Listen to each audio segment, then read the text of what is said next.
Yet another Zygarden production. This is a grassroots cash prize event for Pokemon Go, and we are so excited to be featuring the 2026 NAIC Championship Series meta ahead of that very championship next weekend in New Orleans. Get ready because our competitors will be battling in a lively 6 versus 3 style tournament in the Great League. And each match will be a tense best 2 out of 3, really putting their skills and strategies to the test in this brand new meta.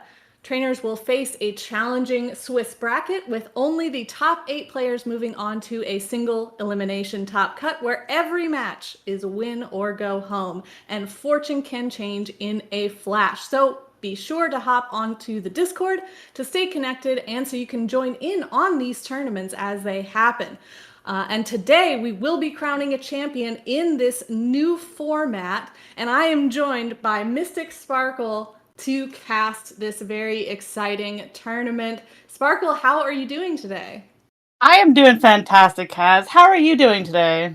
Amazing. I'm going to New Orleans, so I'm kind of very excited to see how trainers are playing in this very limited format and what kind of Pokemon they are going to be bringing to the field. For my own, definitely not biased reasons at all. Oh no, of course not, right? Because you have your own team picked out already, basically ready to go. Oh yeah, so solid, so easy. 6 birds. That's what I'm doing. Anybody who knows me knows that that's the strategy. It has to be the strategy, right? In a format like this, where birds are like in plenty, we have to have our bird friends. Exactly. There are plenty of good Pokemon to bring. And just to remind all of our viewers out there, this meta is limited to the allowed types of fairy, normal, psychic, and water, with dark types, grass types, and steel types being banned, alongside a very lengthy list of banned Pokemon specifically. And thankfully, they banned a couple of electric types so that my normal flyers truly can shine. Exactly. Gotta ban the electric types so that way basically those birds can fly. Yeah. What are some things that stand out to you about this meta, Sparkle?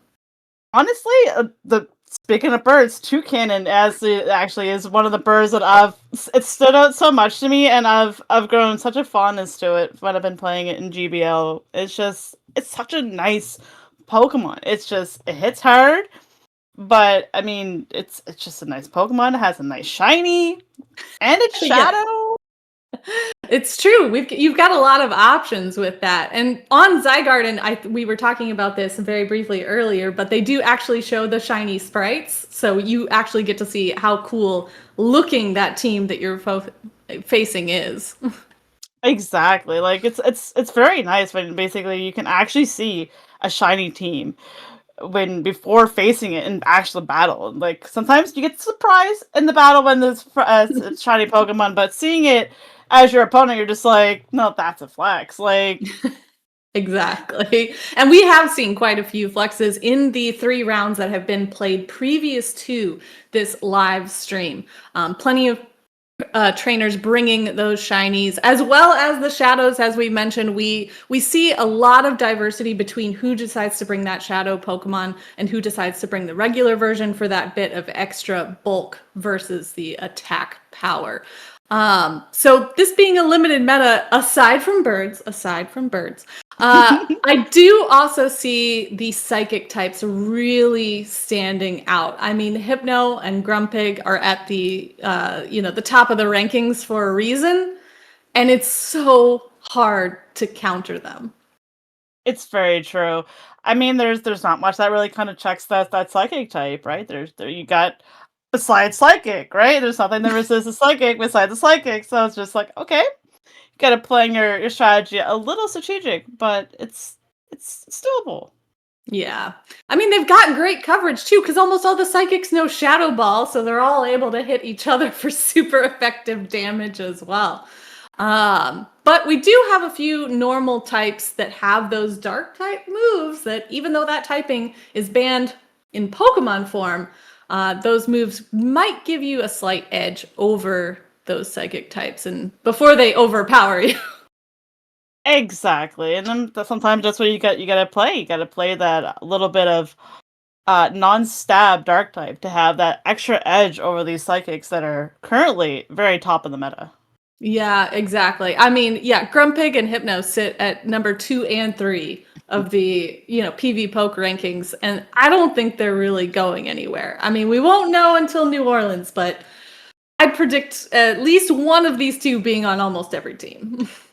I can agree. I can agree. I either one of them, or if not both of them, being on every single team, just because they're just such a nice little duo together.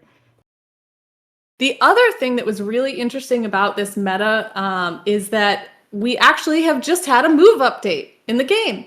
So while we got the announcement of this limited format a little bit early at the Orlando Regional Championship, we didn't actually fully know about what all was going to be relevant until after this update happened. So we actually have the graphic for you on the screen there. So you can see everything in terms of attacks and the Pokemon that learned them that has been updated for this new season. And I do see quite a few Pokemon on this list that are very relevant to this meta.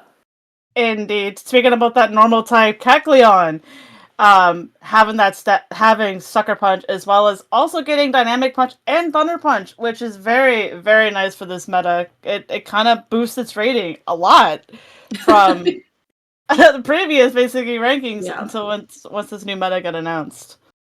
Yeah, it goes from mostly being known for its tongue to being known for all the punching it can do. Exactly. It's just full of punches, right? It's Dynamic Punch, Thunder Punch, Sucker Punch. It just with those tiny little hands. Look, tiny little hands. I mean, Yeah. he's quite the combatant, right? He's just ready to go. Yeah, and we also see a lot of flying types that did get updates this season. I mean, I've already mentioned a lot of birds, but here we go again. Pidgeot gets access to Twister now, which is really nice coverage. It went from having 0 coverage, only flying type moves, to now having some really nice options. But we do see some other flyers being featured here. Swanna is a big one that people have been talking about, but I don't know. It still seems like a really glassy pick to try and use. It definitely is, but stab Shadow Gust, or even just stab normal Gust, man, it's a very hard hitting bird. Like it's scary when it's on the battlefield. Just like, what can you do? Like, yeah, I mean, it's very similar to Toucanon, I think, in that way. Like, it's like, oh my god, this Beak Blast is gonna do way too much. Exactly. It's just like, oh my god, I'm scared. What is this bird gonna throw at me? Yeah, so Gust got an update, and Hurricane also got an update, which is a move that Pidgeot learns, even though it's not as preferred next to that even harder hitting Brave Bird. But if you decide that you don't want to risk that double debuff, then there's another option for you. We do see some of the other moves here that got updated. Charm got downgraded, but we do have some fairies in this meta that are not solely reliant on that charm damage anymore. Yeah, exactly. Recently, basically, Aromatisse and Sylveon both getting Fairy Wind, which is a very nice compliment to them because they always felt like they could have a nice potential, but Charm always just felt like it wasn't quite enough for them. Now that Fairy Wind with a nice energy generation, it just feels like they're back. They're where they need to be as a fairy. Yeah. And Sylveon with that community day move of Shadow Ball. Again, super useful in this meta when we have 2 psychic types really dominating the top. Exactly. And how quick Sylveon gets to that Shadow Ball is just like, it's mind blowing. It's just like, and it's like, as bulky as Hypno is, it's just like, okay, I could take a non-stab Shadow Ball from a Sylveon. It's still a significant amount of damage to that Hypno. Oh, and I did misspeak. The Shadow Ball is actually a move that gained in this update. Psyshock is the other move that was featured in Community Day, which is also super valuable. So I said what I said. It is. It's what it is. I mean, Psyshock, look how many things Psyshock can hit, right? Like, Yeah. it's I such mean, a and we nice, just neutral move. yeah, we do have some poison types in this meta that might come to try and haunt those fairies. So access to a very fast Psyshock really, I think, gives Sylveon a very strong preference as the fairy for this meta. 100% agree. Even though I do think Aromatisse is a chicken, so maybe it's also kind of a bird. Bird. If you really think about it, if it's chicken, I mean, it's just a flightless bird. It just wants to basically it wants to do its little nesting. It's fine. It's Oh yeah, and and now that we've talked a little bit about this move update, I'm taking a look at some of the teams that have been played in this tournament so far. As I mentioned, we do have 3 rounds that have already happened off screen, and now we're going to be making our way towards that top cut. And looking at some of these teams, we do see a lot of picks that we've already talked about. But I do see some other interesting things that stand out, namely that very, very new Pokemon Orbeetle, which not many people seem to have. I think there's maybe 3 in the whole tournament. But it's got a really interesting typing in Psychic and Bug that we've never seen before. I know it seems like it's a very good Pokemon for this meta. Being Psychic type resistant, basically Confusion and Sideways from Hypno and Grumpig, and also being able to hit back hard Yeah. with Exeter. Yeah. There's nothing else in this meta that I think like has that stab bug damage, because we got a lot of bugs removed from the meta. Yeah. Oh, Orbeetle, actually, now that I'm checking PvPoke, is Psyshock Bug Buzz is the recommended move set. I knew it was a bug move, but I couldn't remember if it was Bug Buzz or You couldn't remember if it was the bait move or the steel, the big truck move. Yeah. You know? Either But way, yeah, I would not want to hit with that. no, not if you're a Hypno, not if you're a Grumpig. Those are gonna want to stay very far away. But we 100%. did have very limited access to Orbeetle, so that might be why we're not quite seeing it on a ton of teams. I think so. Like trainers not having enough time to basically catch the nice IVs, or having enough time to trade with their friends to be able to get that spread that they're desiring for this meta. I actually did quite a slew of trades last week with some friends, and I still don't quite have enough, so I'm not sure if I'll be the one to feature Orbeetle either. But since I did talk a lot about birds, I want to talk about one of the strongest counter to them that I see on some teams, the Alolan Raichu. That psychic typing makes it allowed in this cup, and it has access to the very powerful Volt Switch, the very powerful Wild Charge. It's the thing that I have to worry about the most, honestly. It's the most that kind of defeats the birds. So it's just like, well, but I mean, I've grown a liking to Alolan Raichu. It does hurt the birds, but between having that either having the flexibility Thunder Shock or having the hard hitting damage of Volt Switch, either way, Alolan Raichu can put a lot of basically pressure onto a team, either basically with hard hitting fast move damage or threading that wall charge, because not many Pokemon is able to tank a wall charge from Alolan Raichu. It's true. We do have a few Mud Boys in this meta since the water typing is allowed. But you know what else Alolan Raichu has access to? Trailblaze. Trailblaze as well as Grass Knot. So basically, it's my gosh! It has a Pokemon that has basically a lot of options in the sense of, is it going to boost its damage, or is it just going to basically make any Mud Boy's day not nice?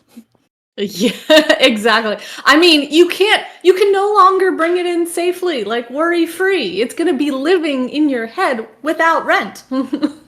Right? The rent-free living, like, Raichu, please. Oh. The other thing I'm surprised by is this is a meta where Azumarill is allowed. And yet, it's not really one of the better options, I don't think. I'm not seeing it on too many teams. Honestly, I was surprised with that too. Even like with basically the Show 6 format, also like GBL as well. Like, it's just usually a very popular Pokemon. but Mhm. it's just non-existent. There are a few of them in this current basically tournament, but where's Azu? Yeah. I mean, the bulk is nice, but honestly, it takes so long to get to those charge moves with that 3-turn bubble. It's not as fast as some of the other Pokemon we're seeing here. And so many things that we've already mentioned have really good coverage against those water types. So I just feel like maybe some of the more versatile ones are getting the opportunity to shine. Which is very nice to see, because as much as we love our Azu, other Pokemon should have a nice time to shine. It's true. And now that the tournament is getting underway, we do have round 4 live, and we are going to be featuring the matchup between Rockhaven 703 and K1 Vasquez. So let's go ahead and take a look at that matchup and what Pokemon we're going to be seeing faced up against one another. It looks like K1 Vasquez has the Galarian Weezing, the Oinkologne, the Blastoise, the Dewott, the Grumpig, and that Alolan Raichu we were just talking about. What do you see over there on Rockhaven's team?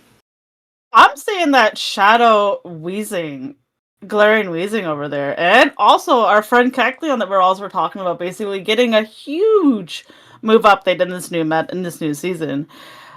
Also, our friend Feraligatr. Oh, Feraligatr yes. Feraligatr being very popular in just Open Great League, also sneaking its way in to the NAIC meta. It's true. It does have really good coverage for the psychic types with access to both Shadow Claw and Crunch. And Crunch is going to do you like a lot of neutral damage, potentially a defense drop as well. We always hope for that slight defense drop, just so that way those Shadow Claws hitting that much harder. Also, hard hitting Hydro Cannon from Feraligatr after a defense drop. I mean, it's definitely puts a lot of Pokemon in a very scary position. It's true, very true. So we do have two very different teams here, and Rockhaven himself is actually undefeated so far in the tournament, 3-0 right there, along with 8 other trainers so far. When this tournament started, there were, I don't know how many trainers we started with, maybe 80 something. A few dropped after the first rounds, but we do have 78 trainers now listed. And only 9 of them are undefeated going towards a potential top cut. So Rockhaven, again, is going to be our first battle. Let's take a look at what brought him to this point in the previous rounds. Going back to the bracket here. Oh my gosh, my tabs are so mixed up. Never have too many tabs. Yeah, it's true. So we have Rockhaven in round 1 defeating Mako 103 and then taking on Alex Brown. And then this trainer, I believe they are known by Mango. That is correct. The Mr. Okay. Pokemango, yes. Pokemon Go. Very well known on the circuit. Usually does pretty well in the tournaments that we get to see the streams for. And again, a very interesting team over there on his side as well. That Galarian Weezing. I mentioned the poison types, and here we are. This is like one of the biggest threats to any fairies that we see in this meta. Unfortunately, it is a psychic type, but it is weak to that psychic type damage because of its poison typing as well. Exactly. What I'm also noticing is Kingdra has appeared on the Pokemango side as well. Kingdra being that water dragon type, basically having access to Surf, access to Swift, being so quick to its move now. It's a very, very scary Pokemon, and just purely based on spacing. Yeah, and another one that you have a lot of choices for. There is the Shadow variant. There is the regular variant that we see here on Mango's side. And you can run Swift, you can run Outrage, you can run Surf. Like, there's so many ways to play this Pokemon. And that's one of my favorite things about looking at people's teams and team building myself, is the flexibility that people can display with their Pokemon choices. Because no true trainers might be running Kingdra the same way. Exactly. Some people might like having the Swift O-Rage, having that O-Rage being that heavy-hitting dragon damage from basically Kingdra. It's just, or you could basically go from spam. Like, it's really your playfield of how you want to play that Pokemon, how it fits into your team. Mm-hmm. And we do have our trainers that are getting ready for battle here. So we're taking it back to the matchup we're going to be featuring first on stream, Rockhaven versus K1 Vasquez. And here again, we see a lot of Pokemon with a lot of options. We have 2 Galarian Weezings on the field here, 1 Shadow, 1 Knot. And Weezing is another Pokemon that has a lot of attack options. I think Brutal Swing is probably a very obvious choice for most trainers because of those psychic targets. Mm-hmm. And it also has access to Sludge as well as heat, Overheat. Yeah. Overheat being that very hard-hitting fire damage. It's like, unless you're a water type, you're not wanting to take an Overheat from a Weezing. Shadow or non-Shadow, it hurts. I mean, the Shadow Overheat might do a lot to even that Blastoise that I see over there on K1 Vasquez's side. It does. It does. Dewott is another interesting pick. I believe it has access to Fury Cutter, if I'm not mistaken. Yeah, in this meta, running Fury Cutter, Aqua Tail, X Scissor is the preferred moveset. But here we have our 2 battles on the screen, and we do see that Dewott, shiny Dewott, even up against the Kecleon first thing. Let's go. So basically we have a nice pairing with that Dewott and Kecleon firing off their moves. Yeah, oh my gosh, so fast, it's already at the Aqua Tail. Kecleon does have access to that Thunder Punch, but unfortunately Sucker Punch is still a little slower. So we do see that first Thunder Punch being thrown out. How much is this actually going to do to the Dewott? We will see the first shield go up to protect the energy already gained here. Makes sense there.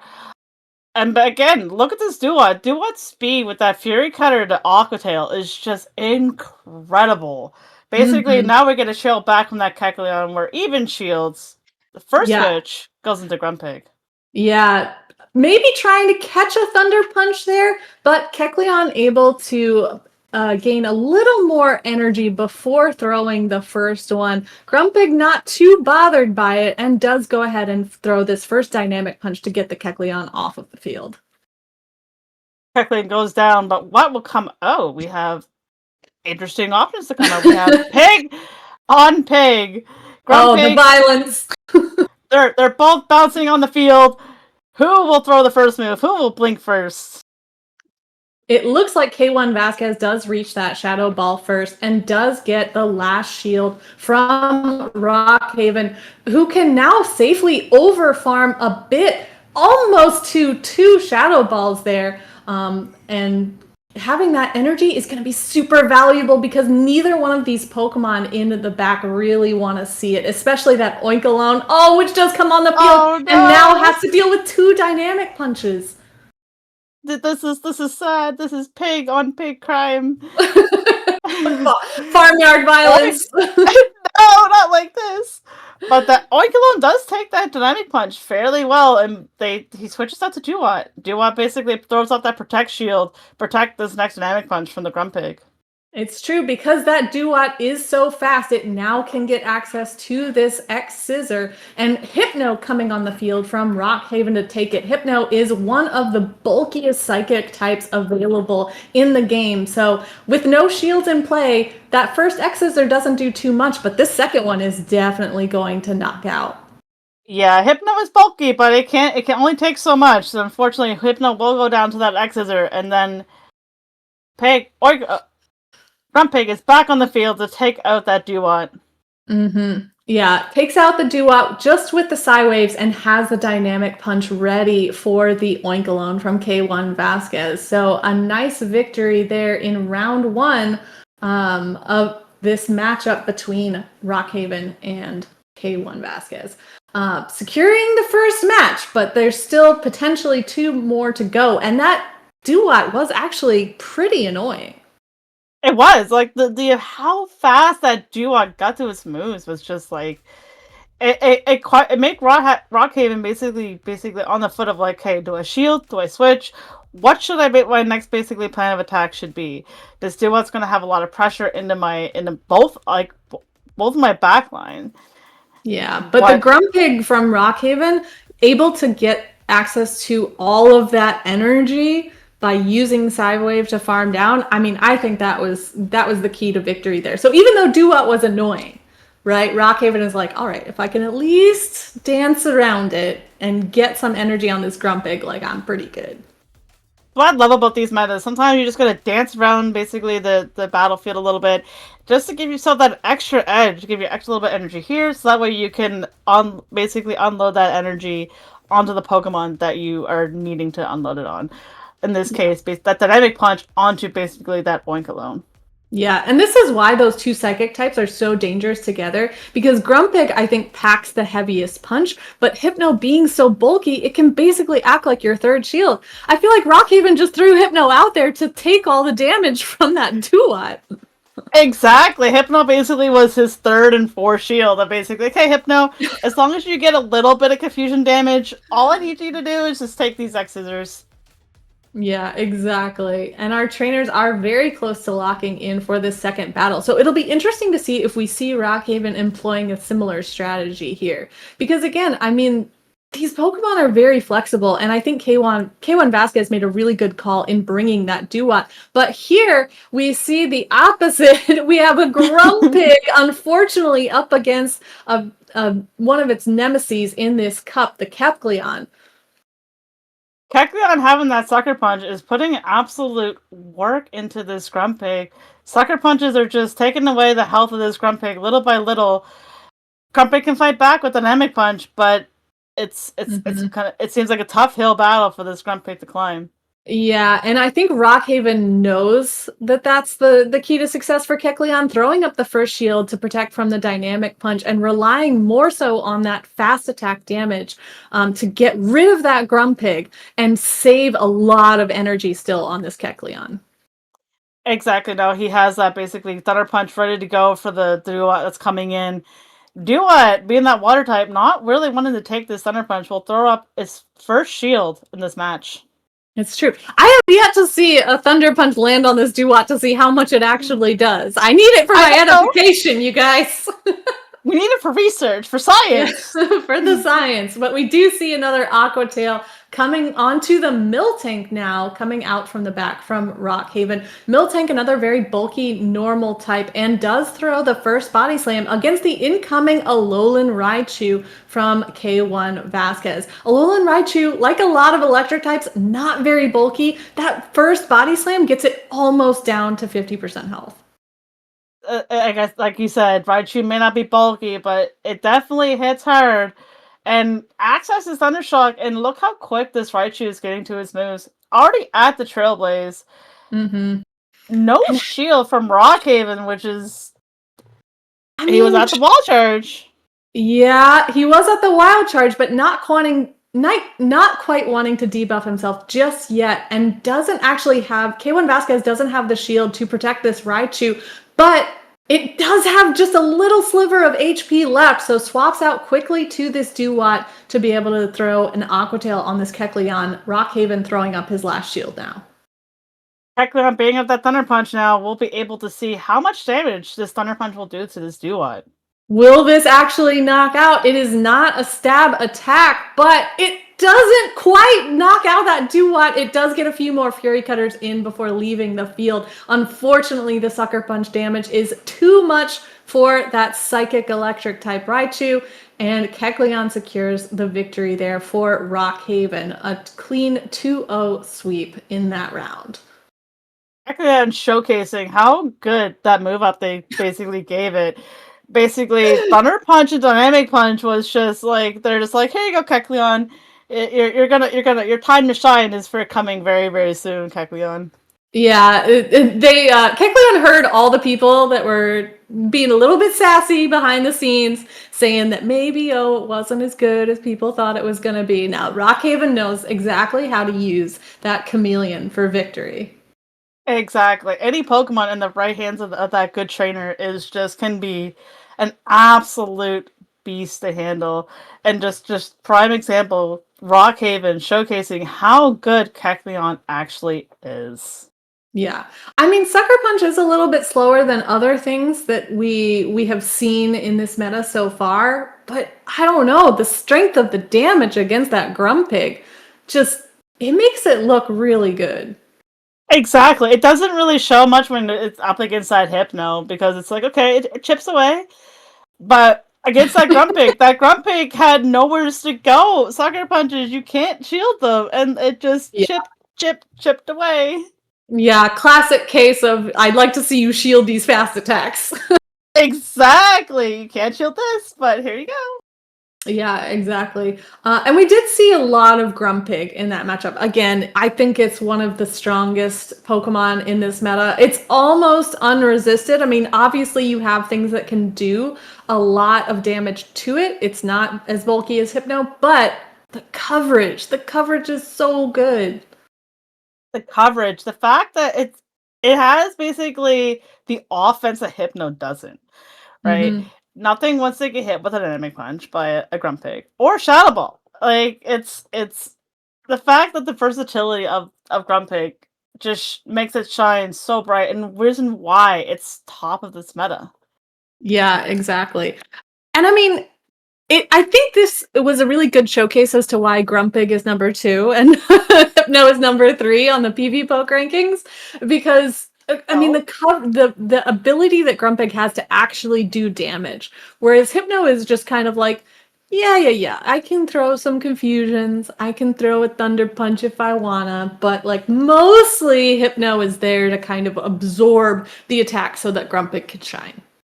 100%.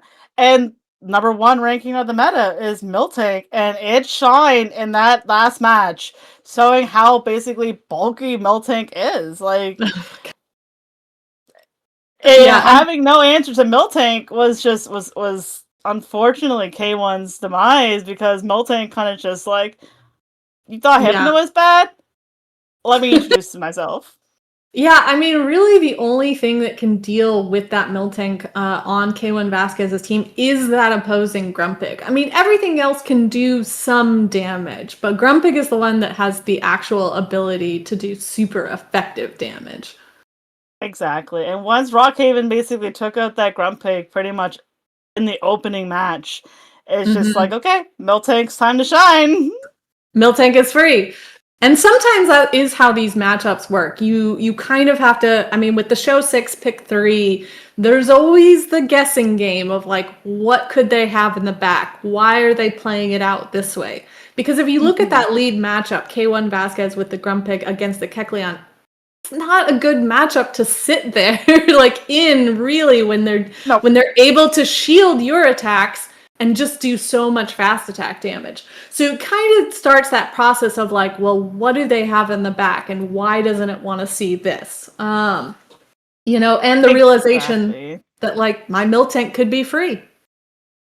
Exactly. Maybe I just need to get rid of this Grumpig, and my Miltank is now able to roam free and be able to do and shine and show why it's the rank one in this It's meta. true. So that was our first round down. And let's take it back to the bracket and take a look at how some of these other matchups are playing out.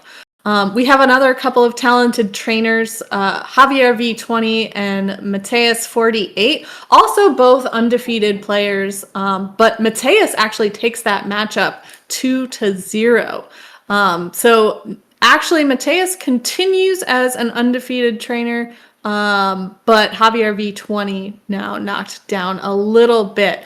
And here we see some of those mud boys we were talking about, a Shadow Quagsire on each team. Yeah, both Shadow Quagsire and Shadow Weezing. Um, as we talked about earlier, the Mud Boy is basically hopefully keeping that Alolan Raichu in check, but Raichu able to basically check back with that Trailblaze or Grass Knot. That's true. And Quagsire is another Pokemon that has a few options. If you really want to threaten that Alolan Raichu, then you could run Mud Bomb, right? But Aqua Tail, I think, is a must. It's Regardless. it's either Aqua Tail and third. I mean, Quagsire definitely has basically an arrangement of moves you can have, either Stone Edge, Mud Bomb, Sludge Mhm. Bomb, Acid Spray, whatever you fancy. Don't Basically, run suits your Acid team the Spray on your best. Quagsire. No, no, Just no, no! Please do not run this Acid is a Spray on public your Quagsire. this is a public service announcement. Please don't. But yeah, I mean, if you're really worried about the electric types, you could run Mud Bomb to help threaten them, but the Aqua Tail is definitely a must. If you are more worried about some of those normal flying types, then Stone Edge is also a good option. So again, it kind of depends on like how you build the team and what attacks are going to give you the most advantage for the rest of your teammates. Exactly. What supports your team the best? And more than enough, it's usually Stone Edge. So having that hard hitting Stone Edge is just so nice to have.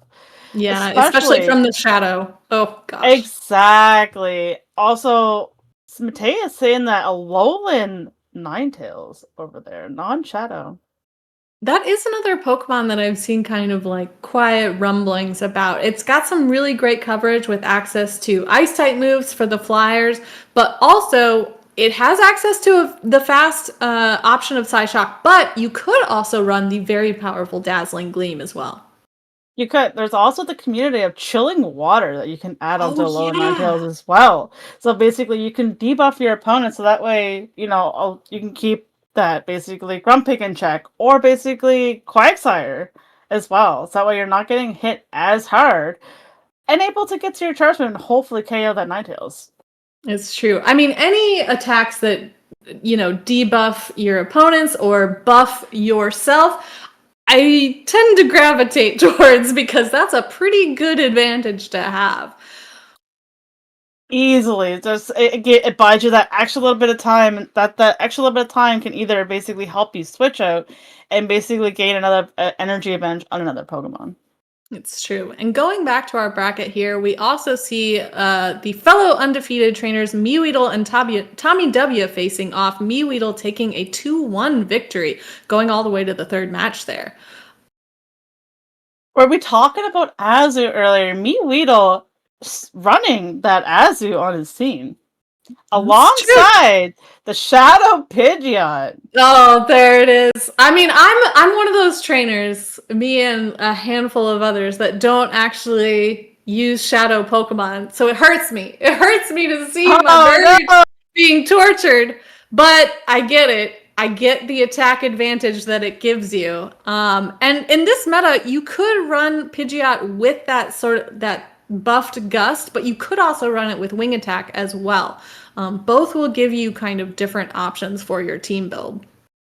Very versatile Pokemon, honestly, with new access to Twister, Heat Wave, Brave Bird, Air Cutter, Hurricane. Oh my gosh, Again, so many options. it's a Pokemon that you basically whatever moves that you want to choose, you get to basically kind of make it fit like a glove for your team. Whatever basically your team lacks, the Pidgeot can hopefully pick up what that team needs. Yeah. And honestly, looking at these two teams here, I do think that Shadow Pidgeot and the Shadow Quagsire there have a pretty decent chance against Tommy W here, leading to that victory for Meweedle. Especially, honestly, the Mhm. Quagsire looks pretty good, pretty free over here. Can do some really solid damage. Exactly, and it's Quagsire is just known for its spam. It gets to those aqua tails so quickly. It's just again, Yeah. like it's one of those Pokemon that's a guaranteed move that you need for your Quagsire, so that way it's just able to cover what you need it to cover. Exactly. And again, you shouted out the Azumarill, and I do think that having that bulky option here, especially since I mean the next bulkiest Pokemon over there on Meweedle team is that Miltank, and that's not even as bulky as the Hypno that we just saw. So having a No, nice exactly. bulky option there, I think also gives an opportunity for those shadow Pokemon that he brought to shine. 100%, because you need a little bulk to help basically your team, especially with two Pokemon that are Shadow form that are relatively squishy on their own before being Shadow. True. We still have a couple battlers finishing up their matches here, but going back to the bracket, we also see some other results. That Pokemon Go defeating Buckeye Fitzy 2-0 there. Oh, nice. And again, we talked about Shadow for Alligator.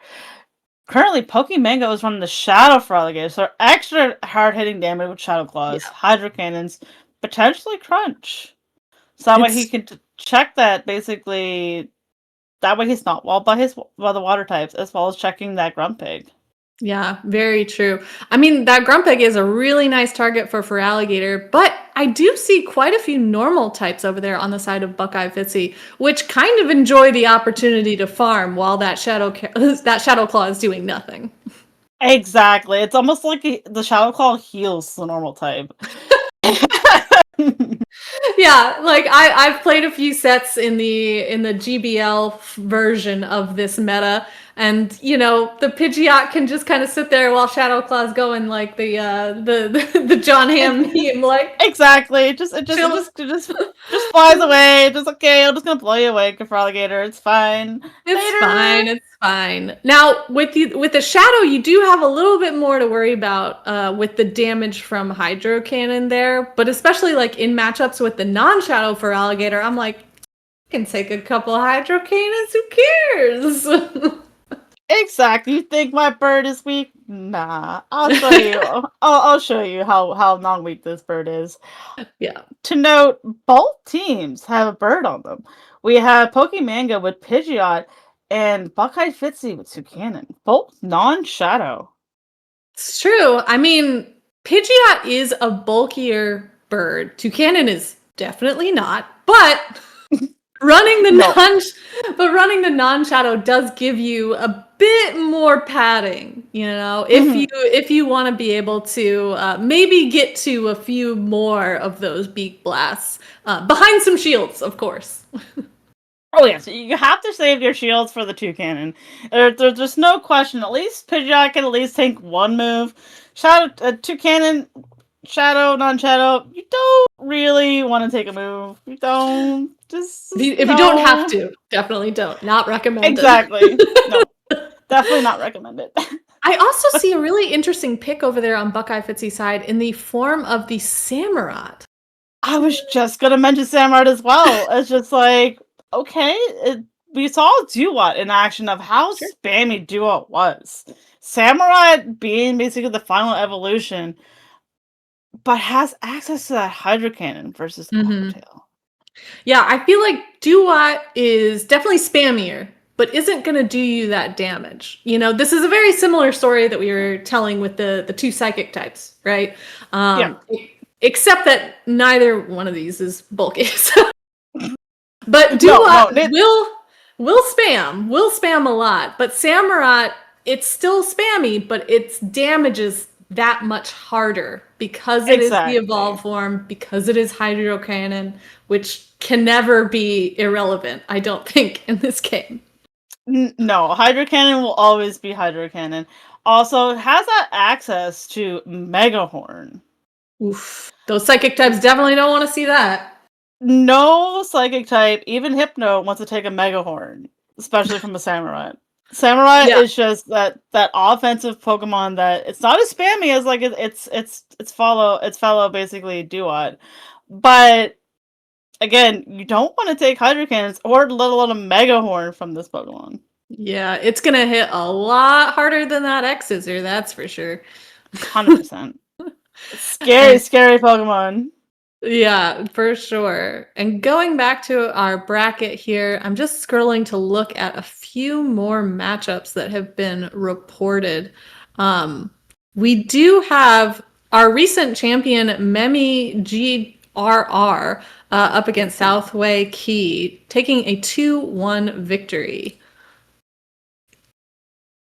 Let's see. Oh, and Memi actually running that Sylveon that we were talking about. Nice. And Toucannon. Yes. But Barbaracle on the opposing side. Barbaracle, again, another Pokemon that kind of has that versatile moveset of like, what does your team need coverage for? Yeah, because it has access to so many moves. It's absurd. And with Fury Cutter being a one-turn fast attack, it's almost impossible to keep track of the energy sometimes. You're not wrong. It's just like, hey, what were they at again? Like, okay, oh wait, they're already there. Like, okay, maybe I was wrong. Yeah. And then you're already getting hit with a Stone Edge or even the Cross Chop, which comes in handy for all those normal types. But let's look at some of the other moves you have access to. You also have Grass Knot. You have Razor Shell. You even have Skull Bash if you want to be crazy. You know, Oh there's my god. just Well, that so kind many of options on this Pokemon. It's absurd. that Skull Bash, at least that basically bulks up its lack of defense that it usually has. So it's always Zero something. defense. I give you one defense in return One for all of defense. this energy. Also, Aromatisse on the opposing team as well as Pelipper. We were just talking about Aromatisse and Sylveon basically getting that nice move update this season with basically access to Fairy Wind. Yeah, it's very true. And Aromatisse also is a Pokemon, I think Fairy Wind, like we were saying, definitely gives a really nice advantage because you have that hard-hitting Moonblast that you can throw, but you also can get to that Psyshock very speedily. If you really want it, you could also run Thunderbolt for any flyers you're worried about. So again, Exactly. a nice slew of options for this. This meta has a lot of Pokemon that basically have a lot of variety in its movesets. And it's such a nice compliment to a meta when you can have a Pokemon that can have that variety of like, okay, what does my team need for that coverage? Okay, I need a little more flyer coverage. Okay, so Aromatisse, you're gonna have Moonblast and Thunderbolt. Yeah, exactly. And that's something that goes into the strategy of building a team of 6. If you want to have a Pokemon that succeeds, you have to be able to protect it, right? Mm-hmm. I remember Arrow talking about after his first regional win with that infamous Dartrix, talking about how he built that team for Dartrix to succeed. So that's definitely a strategy that you can employ while building your team. And it's something that I'm personally thinking about a lot as I start team building for NAIC myself. It's like, well, okay, if I'm the bird lady and I want my birds to shine, how can I protect them? What other Pokemon do I need to protect them from all these electric type users? Exactly, and it's very nice when you can set up that 1-star Pokemon, or basically even more than just 1-star of a Pokemon. Basically, how a team complements itself, so that way it can have success. And I also want to shout out the Pelipper on Southway Keys team. There is so much electric damage in this cup. It makes me personally very nervous for all the water flyers. But That's Pelipper is what I'm also saying. so good. Pelipper, again, uh, it's such a good mon. It's so spammy with those weather balls, and then like Mhm. when you think you're safe, it's just like have a hurricane. Exactly. Now the hurricane is cheaper too. I mean, it used to be kind of a surprise when people would throw it. But now you can get to it even faster. It's even worse. We love It's Pelipper. I do very much. But it does have a lot to worry about in this meta. So I do kind of see how Southway Key put in some Pokemon to really protect against those like potential electric types. We see the Grumpig that has the dynamic punch for any of those normal users like Kecleon or whatever. But we also see that Miltank that can throw in some solid damage, and the Aromatisse that can just all of these Pokemon have the ability to kind of like buffer around it, right? That's kind of protect that Pelipper from base, so that way the Mhm. Pelipper can deliver either its weather ball spam or Yeah, be able to hit that hard hitting hurricane. exactly. Let's go back to our bracket here. Take a look at some of these other matchups. Let's see. Oh, we have Collins 6 taking a 2-0 victory against the C10. And the C10 actually featuring an almost all shiny team. He almost had it. He just did not have that purple Lapras. That Lapras just slipped away from him. Wasn't able to get that shiny Lapras. But again, to have 5 out of 6 Pokemon that are shiny, hats off to C10. I mean, yeah, kudos. Kudos where kudos are due. And I mean, to boot, it is a really interesting team. That Lapras is a really interesting pick. It's not one of the more common water types that we see in this meta. And I think that might be because Lapras relies so heavily on the Psy-Wave fast attack now. Which is speedy, which can get to that Sparkling Aria, that Ice Beam, that Skull Bash very quickly, but it does put you in a tougher spot when there's pretty strong Psychics in the meta. Exactly, but it's having that extra fast move pressure. Like with one turn, it's just Mhm. you either A, lose track of basically how much that one turn is, or your Pokemon just melts because it can't take it. It can't take the heat from the Psywaves. Yeah, exactly. And we do see some targets over there. I mean, there's only the one Psychic type on Colin Six's team. So that Psy-Wave damage could actually have been pretty valuable in this matchup, but Colin Six did take the victory here. And I do think that's probably because of that Grumpig. I mean, let's be honest. Between the Grumpig and that Quagsire looks so solid into basically C10's team. Mhm. Just access the Mud Shot, either basically Aqua Tail or Mud Bomb, whatever Colin Six decided to choose. It seems so free. Yeah. Oh my gosh, yeah. You've got super effective options, if not, and neutral options, if not super effective for everything over there. Mm-hmm. You also have that very high pressure Pokemon in that Shadow Kingdra that you highlighted earlier. I love my Kingdra. It's like hard hitting Dragon Breath. Again, one turn moves. It's hard sometimes with those one turn moves. They either hit really hard, or you just it's just helps get to those moves a lot quicker. It's such a nice Pokemon. And even if you're stuck in that bad matchup against Sylveon or the Galarian Weezing, you have access to Surf, you have access to Swift.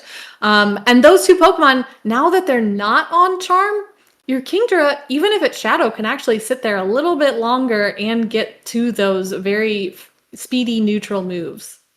Exactly, and I mean a stab Surf from a Shadow Kingdra hurts quite a bit. Like it does significantly amount of damage to basically a fairy type. It's true. I mean, the versatility of that Pokemon, I think, is one thing that makes it really stand out. It looks like we have most of our matches reported now. So we should be able to move on fairly quickly. Just taking a quick look to see if there's anyone else that we want to shout out right here. Let's see. What about you? Do you see any trainers that you want to take a look at? Sammy looks. I think he just got his recent victory in this matchup there. Sammy against King Alexander. Oh, nice. Taking the 2 over King Alexander. Okay, so we have Feraligatr making its appearance again as long as Alolan Ninetales, but Mantine on King Alexander's team recently getting access to Twister. Oh, that's true. Let me go back to this update. Getting access to Twister alongside Pidgeot. So some really nice additional coverage there, especially since Mantine, compared to a lot of the other flyers, is pretty bulky. So it kind of is the Hypno of the water types there, I think. Or the Hypno of the flying types, rather, because some of those water types are pretty bulky. So it's another one that has a lot to fear, I think, from some of the electric damage in this meta, but a very solid Pokemon, and having access to more neutral coverage, never a bad thing. Exactly. It's just between its bulk and basically having access to Twister and basically Water Pulse.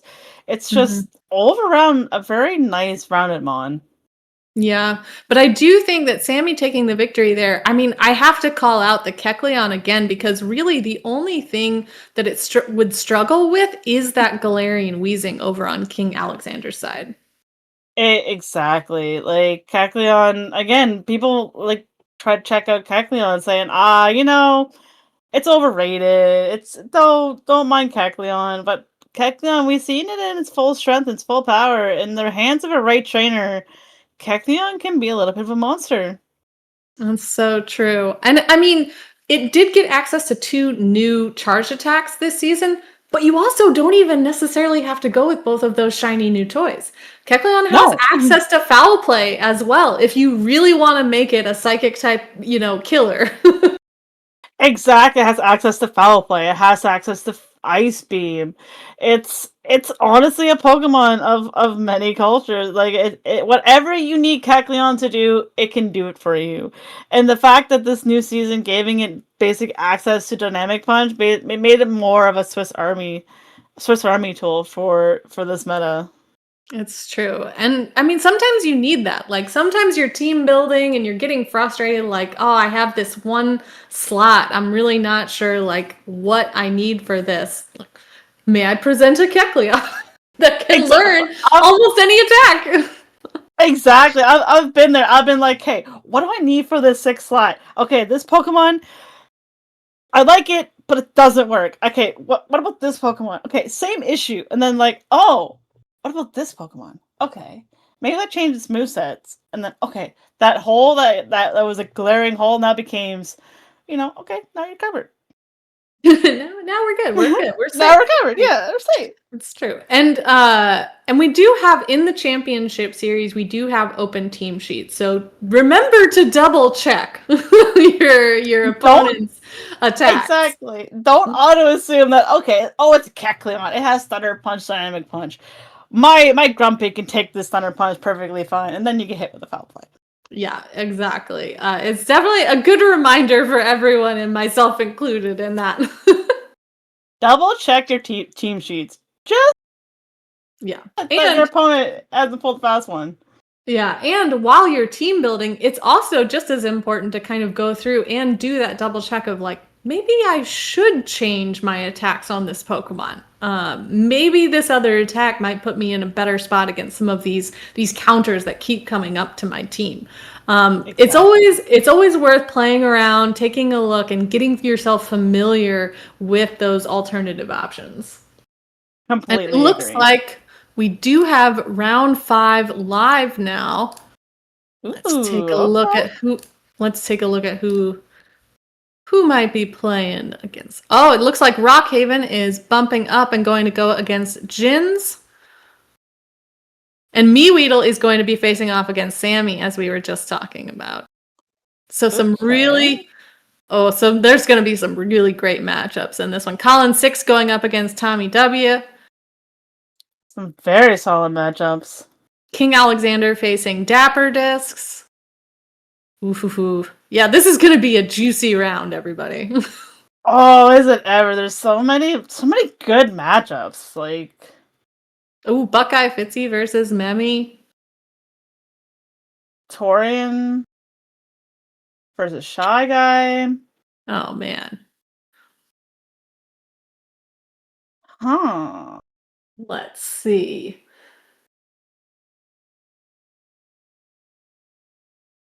It looks like we're going to be featuring the matchup between Tommy W and Colin 6. So let's go and take a look at their teams. Yeah, very exciting. We've already kind of talked a little bit about both of them, but just as a refresher, Colin 6 bringing that Blastoise, Grumpig, Alolan Ninetales, Shadow Kingdra, Galarian Weezing, Shadow Quagsire against Tommy W's Grumpig, Shadow Duat. Oh man, we thought Fury Cutters were annoying before. Wait till we see the Shadow Duat. That Duat's gonna be a little menace. The regular Hypno, Kecleon, Alolan Ninetales, and the Shadow Galarian Weezing. So we do have some of the same Pokemon being featured across these two teams. A couple different water types, it looks like.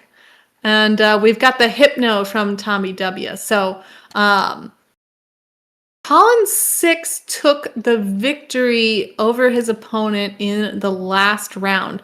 But Tommy W got defeated by Meweedle. So it looks like he's going to be looking to secure a spot higher up in the bracket this time around. 2-1 for me, Weedle. So it must have been some very close matchups. It must have been. Oh my goodness. Like just seeing like Tommy's team is just Yeah, and he's a very talented trainer. Exactly, but again, Grumpig on both sides. The farmyard violence is gonna have to It stop. will never stop. No, it's true. We do see that Grumpig. And I mean, again, we've talked about how Grumpig does not have very many counters on this side. Although, if you are Colin 6, looking at that Shadow Dua, it might make you sweat just a little bit. As well That's as the very Kecleon. One thing to Two know, potential answers. there's no Miltank on either side right now. Miltank is absent from this matchup. It's true. So we've got a more specific farmyard violence that we're predicting. It's the grumpiest pig on the grumpiest pig. It's Who's the true. grumpier of the pigs, right? Well, yeah, exactly. So we do see Colin 6 also has those 2 water types. He's got the Quagsire Mudboy and he's got the Blastoise. Honestly, the Blastoise, I think, could really shine in this matchup, too. Neutral damage against everything with super effective rollouts to hit that Alolan Ninetales as well. That's very true. Technically, we have 3 on water types on Colin's side. We have the King. Oh, we do the Kingdra too! Quagsire and Blastoise. I keep thinking of it as a dragon only, but that's my mistake. That's completely fair. I mean, it's a dragon type, right? It's overlooked as a water type because you're mainly using it for that dragon type damage. Usually, most people, like previously before it got access to Surf, it was always Outrage. It was Swift Outrage. Oh, it was Akazuko and Outrage. It never was used as a primary water type. Now with access to Surf, it functions more of a water type. Yeah, you're right. This is more of a Pokemon problem than my memory problem. No, not memory problem. I mean, it just got Surf, so it's now basically being highlighted more of a water type than it was the dragon type. And I think that access to that water damage is something that really helps it out in this meta in particular. I mean, you do have a lot of water types out there that are going to be, neutral or resisting that, but we have our first match on the field here. Colin 6 coming in with that Galarian Weezing against the Hypno from Tommy W. This is actually a pretty bad matchup, so we do see a quick swap out to the Quagsire to absorb some of this damage from Hypno. Quagsire able to get off that Mud Bomb first before Hypno's able to throw any moves, but Hypno decided to not just letting it go because Hypno, being as bulky as it is, just takes that Mud Bomb and gets switched out to that Duat. It's true. And notably, Hypno from Tommy W does save all of that energy. So has a Shadow Ball, has a Thunder Punch ready. So the Shadow Duat does come in and that Mud Bomb does so much. But now this Duat is almost at 2 Aqua Tails. Again, we talked about Duat earlier and how spammy this little Pokemon is. It hit hard as a non-shadow. This Shadow Duat is just putting in an absolute shift with this match. Yeah, and fortunately the Galarian Weezing can come back in and soak a little bit of it because it is resisting those Fury Cutters, able to over-farm, but now might have to take another Aqua Tail for its trouble. No, we see the first shield going up from Colin 6. Getting that last Aqua Tail off in the nick of time, just before going down to that Fairy Wind. Yeah, and this Galarian Weezing does have a ton of energy now, but Hypno, being as bulky as it is, doesn't really have to worry about the first Brutal Swing. We'll have to worry about the next one. But it is caught on the Grumpig, which is not as bulky as Hypno, but it's still able to take these Brutal Swings, not being stabbed. Brutal Swing not hitting as hard on this Grumpig. And here we do have that farmyard violence that you predicted, a shiny Grumpig coming out from Tommy W to face the non-shiny version from Colin 6. And both are just about equal energy. So we do see the second shield going up already from Colin 6 to over farm quite a bit. But Tommy W has 2 shields left in play. He does. He shields the Dynamic Punch, which is resisted by the Grumpig, but that would have been enough to take out Tommy's Grumpig. Shielding it, his second shield coming from Tommy W is shielding this next Dynamic Punch.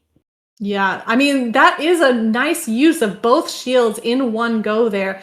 Able to overfarm just a little bit. We don't want to be we don't want to give the Colin Six's Grumpig a chance to do too much damage. So we do see a quick swap, saving some of that energy on the Grumpig so that the Hypno can come back in with all of that energy. No charge attacks having been thrown from it so far, and a Shadow Ball from Hypno closes out the game against the Galarian Weezing. So Tommy W actually taking the first victory there. Tommy's setting up that Hypno for victory of like, I'll farm up a lot, but I'll save that Shadow Ball for later, for later on that matchup. And it paid off victoriously, being able to land that Shadow Ball on that Galarian Weezing.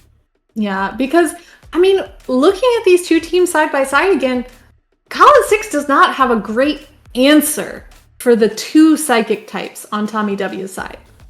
No, he has to basically just rely on basically having either the spam of having the charge moves, or having just fast move pressure. Mm-hmm. Yeah, nothing besides the Grumpig, right? The Grumpig is the only answer to have that resist. The Galarian Weezing has access to Brutal Swing, but as we've seen, these are 2 non-shadow psychic types, and even though Grumpig is not as tanky as Hypno, it can still kind of tank that first Brutal Swing. If it's at full health, it doesn't really, just kind of brushes it off a little bit and is like, yeah, but I can overfarm quite a bit because Psywave is doing super effective damage right back. Exactly. It didn't even put that Grumpig into like the yellow. It was still in the green after taking that Brutal Swing and getting that energy advantage on that Grumpig for Tommy ended up paying off so nicely from basically being in the mirror to its next matchup. Yeah. And our traders are ready to see a Hypno on a Galarian Weezing. Once again, we're starting out with the same 2 Pokemon, and we do see the same backline in play for Tommy W, but Colin Six has switched it up a little bit, bringing in that Alolan Ninetales. Looking for some solid neutral damage there to help against those 2 psychic types. Exactly. The spam of the Weather Balls from the Alolan Ninetales should hopefully help basically Colin Six get that advantage on this field. Especially since Duat is coming out here, right? And if you can keep the Ninetales away from that, then Ninetales looks pretty safe going into the end game. This Galarian Weezing, again, resisting the bug-type damage from this Duat, does have to take an Aqua Tail, which does a lot from that Shadow, but not quite enough. So the Galarian Weezing able to overfarm a little bit before throwing this first Sludge. Exactly. It's able to do that. Takes the first Aqua Tail perfectly fine. Able to resist the Fury Cutters, but able to switch out. Yeah, and Hypno now comes back in once again, stacked on energy, so has the Shadow Ball ready for this full health Alolan Ninetales being revealed from the back. And the Powder Snow means you're getting to that Weather Ball very quickly, and we do see this is a non-community day Alolan Ninetales. It does have Weather Ball and Dazzling Gleam. So going to throw the lower energy Weather Ball here, Hypno shrugs it right off. Hypno takes those Weather Balls and just, you know what? Give me another one. I'll snack on the Weather Balls perfectly fine. As long as it's not that Gleam, I'm okay. Yeah, definitely okay. And we do see another Weather Ball. I do think we are getting to a point where the Hypno might have to worry, but Tommy W is still saving shields for that Grumpig in the back, knowing that access to those high-powered charged attacks is going to be a key to victory here. Has one more shield left in play, can take another Weather Ball. Oh my gosh, Colin Six, just throw the Dazzling Gleam! Just wants to spam. He just wants to throw those Weather Balls. He wants to hold his cards. But with Telpatif Sheets, he knows. He knows that you have that Dazzling Gleam ready for him at some point. It's true. And we do see a Shadow Ball now ready on the Grumpig, able to knock out this Galarian Weezing. No more shields left to hide behind. So we see another Weather Ball. I don't think this is going to be enough. It should allow Grumpig to get to the next Shadow Ball that... Oh, Oh, it was just enough, basically, for Colin 6 to get that KO. Here I was doubting the power of Weather Ball, but Colin 6 showing me what's what. I was with you, Kazler. I was like, nah, Grumpig's gonna survive that, get to the Dynamic Punch, and it's gonna be GG's. No, that was not the case. Weather Ball was just enough, almost just enough to take out that Grumpig. I really honestly thought there was going to be enough to get to, a few side waves in for that Shadow Ball, but Alola Ninetales proving a very nice swap in from Colin 6 there, knowing that how valuable that neutral damage could be. And we do see the Alola Ninetales shared on Tommy W's team, but honestly, I mean, that double Psychic strategy has worked really well so far. That last matchup was really close. So I do wonder if Tommy W will finally swap it up in this decisive game 3 that we're heading into. We do have one player locked in. Do you think Colin 6 is going to bring back in that Alola Ninetales? Is that the charm? I think it is. He's seen how successful it was. Basically, it played so well for him. Even with him basically baiting that Dazzling Gleam with Weather Balls, it was able to basically get to multiple Weather Balls, apply enough pressure to Tommy that he wasn't able to overcome that Weather Ball spam. It's true. It is spammy, and as we've seen in these battles so far, that is very, very valuable in this meta. Even when you have a lot of bulky Pokemon sitting out there able to take moves like Hypno, if you can just keep throwing Weather Balls, eventually there gets to a point where there are no more shields, there's no more health. Exactly. You only have 2 shields. You only have so much bulk to go through, and then basically there's still more charge moves from that Alola Ninetales. Yeah, it's true. If we're thinking that maybe Tommy W wants to bring in a stronger counter for that Alola Ninetales, we might see his own Galarian Weezing come out. But instead, we see the Shadow Kingdra on the field from Colin 6 up against the Ninetales, the one thing it really doesn't want to see. So a quick swap. No. We now see the Alolan Ninetales on the opposing team from basically Tommy W. Seeing how well that Alolan Ninetales worked for Colin 6, Tommy's just like, you know what? Maybe it's time for me to bring my A9 and show how to play it. Yeah, exactly. So we do see that Ninetales from Tommy W able to throw one Weather Ball, get this Quagsire below half health before swapping out and just letting Hypno soak up a few of these Mud Bombs. Just super casual. Exactly. Again, we've seen this once before. Hypno is just a nice little 3rd, 4th shield. It's fine. Hypno does what Hypno does best, which is absorb the damage perfectly fine. Yeah, and now it has a lot of energy because of how much damage Confusion alone has done. So we see almost at another Thunder Punch, but not quite throwing, wanting to go for that harder hitting Shadow Ball against the Kingdra here. Does Colin 6 predict it? He does. He pulls up that shield, blocks the Shadow Ball, able to get the KO on that Hypno. Kingdra now having a good amount of energy going into whatever comes out next. It's true, and this Alola Ninetales does come back in, but we do see this, and the energy on this Kingdra is absolutely insane. The first Swift coming out, not enough to get the shield from Tommy W, still holding on to that strategy of Grumpig and 2 shields. 2 shields and a Grumpig can never go wrong, right? Also, calling that Surf. Yeah, and the Dazzling Gleam does finally come out from Tommy W, getting the opposing Grumpig quite low. Now the Grumpig's in danger. Now having to show these Weather Balls, it's not looking good for the pig. It's not at all. I mean, overloading on energy as much as it can before throwing this Dynamic Punch. But once again, Tommy W is like, nah, I got my own pig in the back. Exactly. He's just like, again, 2 shields and a pig. We got this. My little shiny Grumpig will bounce us to victory. Yeah, and does predict the Shadow Ball here, so does throw up the shield. The Kingdra's in the back already has enough energy for almost 2 Swifts. Only one of them can be shielded, and we see it will be the first one here from Tommy W's Grumpig.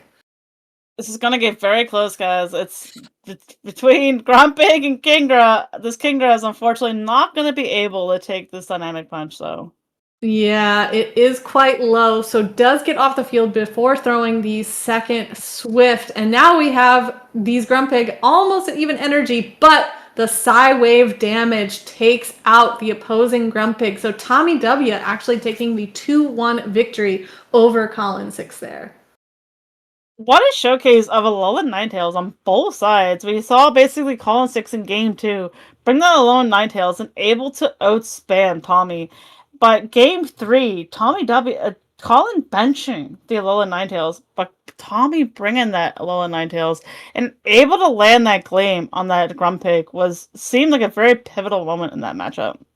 Yeah, I think that the call there from Colin 6 really put him in a bad spot going into the last matchup. Although I will say, I mean, the amount of energy on that Kingdra was really impressive. It just wasn't quite enough to secure victory there. But I do think that it was a nice adjustment from Tommy W to bring in his own Alola Ninetales. Like, oh, you have one? I have one too. Exactly. Be like, I'll show you. Well, Flex, who has the better Ninetales? And unfortunately, there's no Ninetales mirror in game 3. Colin deciding to bench that Ninetales in game 3 I was surprised. I was almost expecting Colin to bring that Alolan Ninetales, seeing how much success it gave him that game 2. Well, I mean, it's a tough thing when you're going into a game 3 because you look at the first 2 matches, Tommy W ran the exact same team both times, right? Mm-hmm. Won the first one, lost the second one because of the Alolan Ninetales that Colin 6 brought. So you have to think, like, is he going to change it up? And how is he going to change it up? And sometimes those moment-to-moment calls can make a huge difference. And the fact of the matter is, Tommy W got a great lead bringing in his own Ninetales against that Kingdra, put him in a strong position for the rest of the game, even though his backline was still the same with the 2 psychic types. He knew that double psychic was just the way to go, and 2-shield pig was his key to success for a lot of these victories. It's true. So we do have once again Tommy W taking the 2-1 victory over Colin 6, and going back to the bracket and taking a look at a few of the other matches that have been reported. We have Rockhaven taking another victory 2-1 against Jins. We have Mateus winning 2-0 in his matchup. Meweedle actually taking the 2-0 victory over Sammy there. Man, this cup is really back and forth. I'd say, like, it's the amount of right now people that we have is undefeated is just it's impressive, and it shows how healthy a meta is when there's such like there's not just one person that has like this very strong team. There's multiple people that have a really strong team that's able to basically pull an undefeated run. Yeah, as of right now, we do still have a few players that need to report their scores, but it looks like we are getting close to the end of this round as well. But as of right now, what we have is Rockhaven, Meweedle, and Mateus48 all still remaining undefeated in this cup. So very strong teams that they have built there. So let's take a look at some of their matchups because I do believe they have all actually reported. In the Jins versus Rockhaven matchup, I don't think we had looked at Jin's team previously, but hey, guess what? He's got that new Orbeetle. It's a shame. Beetle! It's a shame it couldn't bring the victory here, but I mean, we've seen how well Rockhaven knows his team already. Exactly. We know that again, just like Tommy, Rockhaven seeing that power of the double psychic and adding whatever third you think your opponent's potentially going to bring. Like, they both have worked it very well with these double psychic teams. Yeah, I mean, honestly, the Feraligatr from Rockhaven looks really good against Jin's team here. I mean, the only thing that it really has to worry about is that Miltank. Everything else, it's doing super effective or neutral damage to with Shadow Claw alone. You do have to worry about the Azumarill since you can't really do charged attack damage, but again, Shadow Claw alone I think can do a lot. Shadow Claw plus a lot of Hydro Cannons, Azu does not like. It's true. It only takes like what, 4 or 5 Hydro Cannons to knock out an Azumarill? Easy, no problem. Yeah, not a problem. For Alligator being as it is with basically its spam of Hydro Cannons, it's fine. Yeah, true. I do really hope we get to see an Orbeetle in action. I'm just so curious. Me too. There's only a few of them, and it's just like I kind of want to see it in action. Just once. It's true. It's true. So let's go back to the bracket and see how our other undefeated trainers have done in this patch matchup. So Mateus versus Albra 009. Let's take a look. Albra bringing a pretty interesting team there, that Toucanon and a Shadow Samurott. Ooh. Okay. We've talked about Samurott a lot, especially like more. I think we talked more about Duat, but the Shadow Samurott. We've seen more Duats on our screen. We have. It's just Samurott Shadow again. We were talking about the offensive pressure of Samurott. It's just you didn't want to take a Hydro Cannon from the regular Samurott. Imagine the Shadow Samurott is just nasty. I don't want to think about it. But conversely, he's actually running the non-Shadow Toucanon, which is a pretty interesting choice for most trainers not named Hurricane Cats. But again, giving yourself that extra little bit of bulk on that non-Shadow Toucanon, Beak Blast is still gonna hurt. It doesn't matter. It hurts. Like not many Pokemon want to take a Beak Blast. Got a big beak, and even the non-Shadow form, so you don't want to get hit with it at any time. Exactly. Toucan will show how Toucan will run. Yeah. But Mateus does have that double psychic that we've seen on so many successful teams so far. Hypno acting as that shield for Grumpig can really be annoying to a lot of opponents. And I do think that the Shadow Quagsire and the Shadow Galarian Weezing are also worth shouting out over on Mateus's side. I mean, the neutral damage options alone. Because think about how much an Aqua Tail does from a Shadow Quagsire to like a non-Shadow Toucanon. It's rude. It is rude. Like Toucanon does not need that. Like you don't even need the Stone Edge. No, it just spans Aqua Tail. Toucan's just like, okay, I tried my best. I did what I could. I mean, Toucanon does a lot of damage, but it's just unfortunate when you don't even need the super effective move. You can just rely on your speedy spam Aqua Tail to get the job done. Yeah, it's sad when the ground type can take out the bird. It's just like, oh, my poor bird. Feels wrong somehow. It does. It feels so wrong. And we also have Alolan Ninetales. Oh, that's true. I mean, we have seen Alolan Ninetales featured very strongly in that last matchup by both of the trainers. And we've seen both of their Ninetales actually running that Weather Ball Dazzling Gleam. I do think that as much as I love the attack debuff that Chilling Water offers me, I think the sheer damage from the Dazzling Gleam is what a lot of trainers are going to prefer in this meta. I completely agree. It's either going to be Gleam or it's going to be Psyshock. Just to have that access to Psyshock to like hit that Galarian Weezing. It may be a bad... How spammy do you want to spam?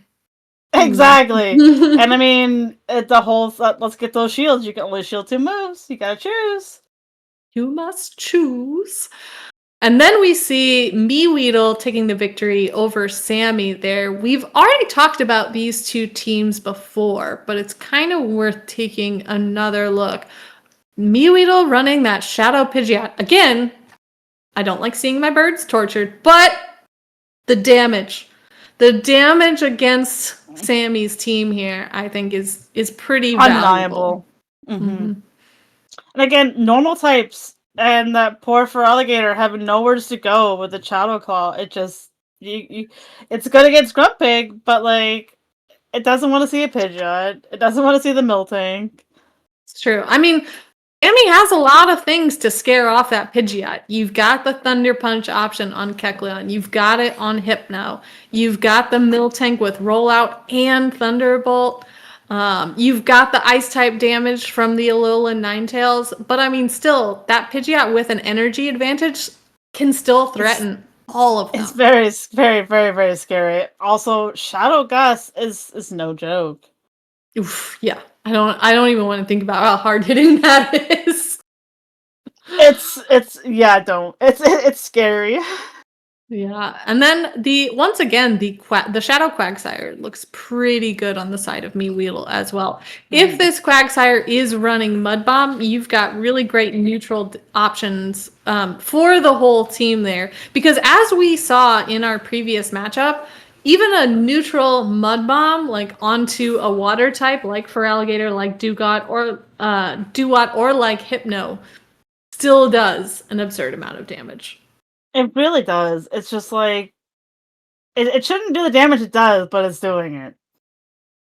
And it does it so quickly. Honestly, again, feels very rude. It does. It is. So that is how our top trainers have remained undefeated so far. And we do see kind of a highlight of Meweedle's battle party here. With that Alolan Raichu running that Trailblaze Wild Charge, and we do see that Mud Bomb Aqua Tail available on the Shadow Quagsire as well. That makes sense. I mean, again, Trailblaze on Alolan Raichu is the boost your Thunder Shocks on a Pokemon that can be so spammy as Alolan Raichu is scary. Yeah, I know. And especially when you have the Trailblaze protection against a potential Mud Bomb, like, oh, you have Quagsire? You think that it's safe? Are you sure? Haha. Take the Trailblaze. Oh, where'd that Quagsire go?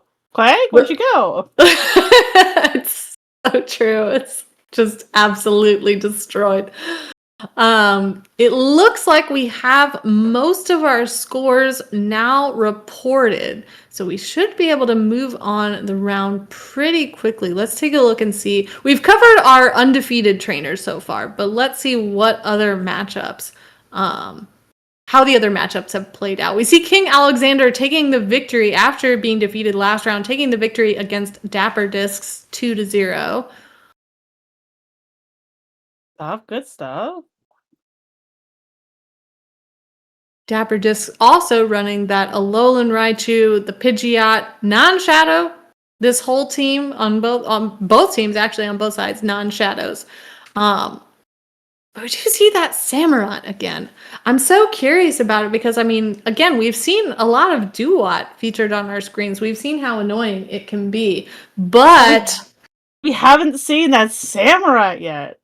We've seen, I guess, like its younger counterpart, but again, Samurott is the fully evolved form and more offensive than it's. But unfortunately, it isn't very bulky. Like, I honestly think the Duot is probably maybe even slightly bulkier. But it looks like we do have our next round ready, and we are going to be featuring the matchup between Meweedle and Jins. Finally, the Orbeetle! We get the Beetle! Finally, we get to see. I mean, I hope we get to see it on our screens. Listen, we're not in charge of what these players pick, but I can dream, can't I? Exactly. We can dream, because we can dream that Jin sees, like, okay, Orbeetle looks really good into Meweedle's team. Okay, let's try to. Unfortunately, I will say, unfortunately, the Orbeetle does have to fear that Shadow Pidgeot. It does, but Jins does have that Miltank to keep that Pidgeot in a little bit of a check, as well as Azu. It's true. It's a real back and forth here between these two very talented trainers. I think that these teams are pretty evenly balanced. Like, I mean, obviously we've talked a lot about how Grumpig doesn't really have a ton of hard counters. I do think that MeWeedle's Grumpig has a little bit more to worry about since I see that Weezing with the Brutal Swing. I see that Orbeetle with the bug type damage available. So honestly, one pig is looking a little bit better than the other in this matchup. Just a little bit. Then we have the potential of that Azu matchup. Azu and Azu. The bunny on bunny. I will pay money not to see that matchup. Like, I will give you money right now. Please, just don't run the Azu, run the Orbeetle, and me and Kaz will be very happy. You don't need it. You don't need it, right? You have the Grumpig. You have the better pig. I promise. Promise. Trust. The Grump is the way to go. Not the Azu. It's the Grump. It's true. And honestly, for MeWeedle, I do think that Shadow Pidgeot looks good, even though it has a few things to worry about. The Miltank is a little scary, but can be dealt with the shadow flying type damage. I also think that MeWeedle has that Alolan Raichu, which is looking pretty interesting against Jen's team. It's looking pretty good, honestly, because it's just, again, Raichu being just spammy with getting to its moves. It has access to Ball Charge. We've seen that it has Thunder Shock, Wall Charge, Trail Blaze. Boosting its Thunder Shocks is hopefully gonna keep that Azu away. But that Grumpig is not gonna want to take Wall Charges. No. And even the Orbeetle, being as glassy as it is, has a lot to fear from Volt Switch, from potential Wild Charge. It does resist the Trailblaze, but if you're up against an already boosted Alolan Raichu, it's a pretty tight spot to be in if you're but a small beetle. Exactly. The poor little beetle is no match against the scary electric mouse. So true. We also have a potential Miltank mirror, so lots of farmyard violence between these two teams. This whole meta is like a farmyard violence. We got pigs, we got cows, and I guess seahorses, because Kingdom's a seahorse. Every farm has its little pond off to the side there where the Azumarill and the Kingdras and the Quagsires are all playing. Exactly. They need a little spot too. Yeah, it's true. It's a varied biome. It's a varied biome. Why the Pidgeot just sits in the tree while it roosts. These Miltank both look pretty interesting. I think they have a lot of targets on both sides. Obviously, MeWeedle's Miltank can hit that Orbeetle with the super effective rollouts. And can be pretty spammy for everything else there, including those two water types that I see over on Jin's side. Exactly.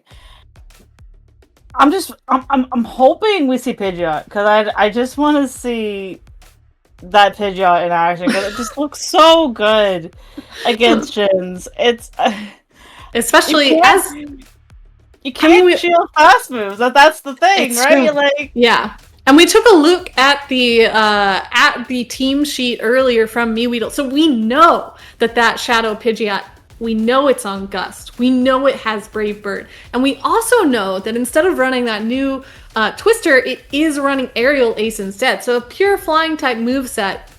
And as much as that might seem like, oh, you're giving up coverage, all of your attacks have stab.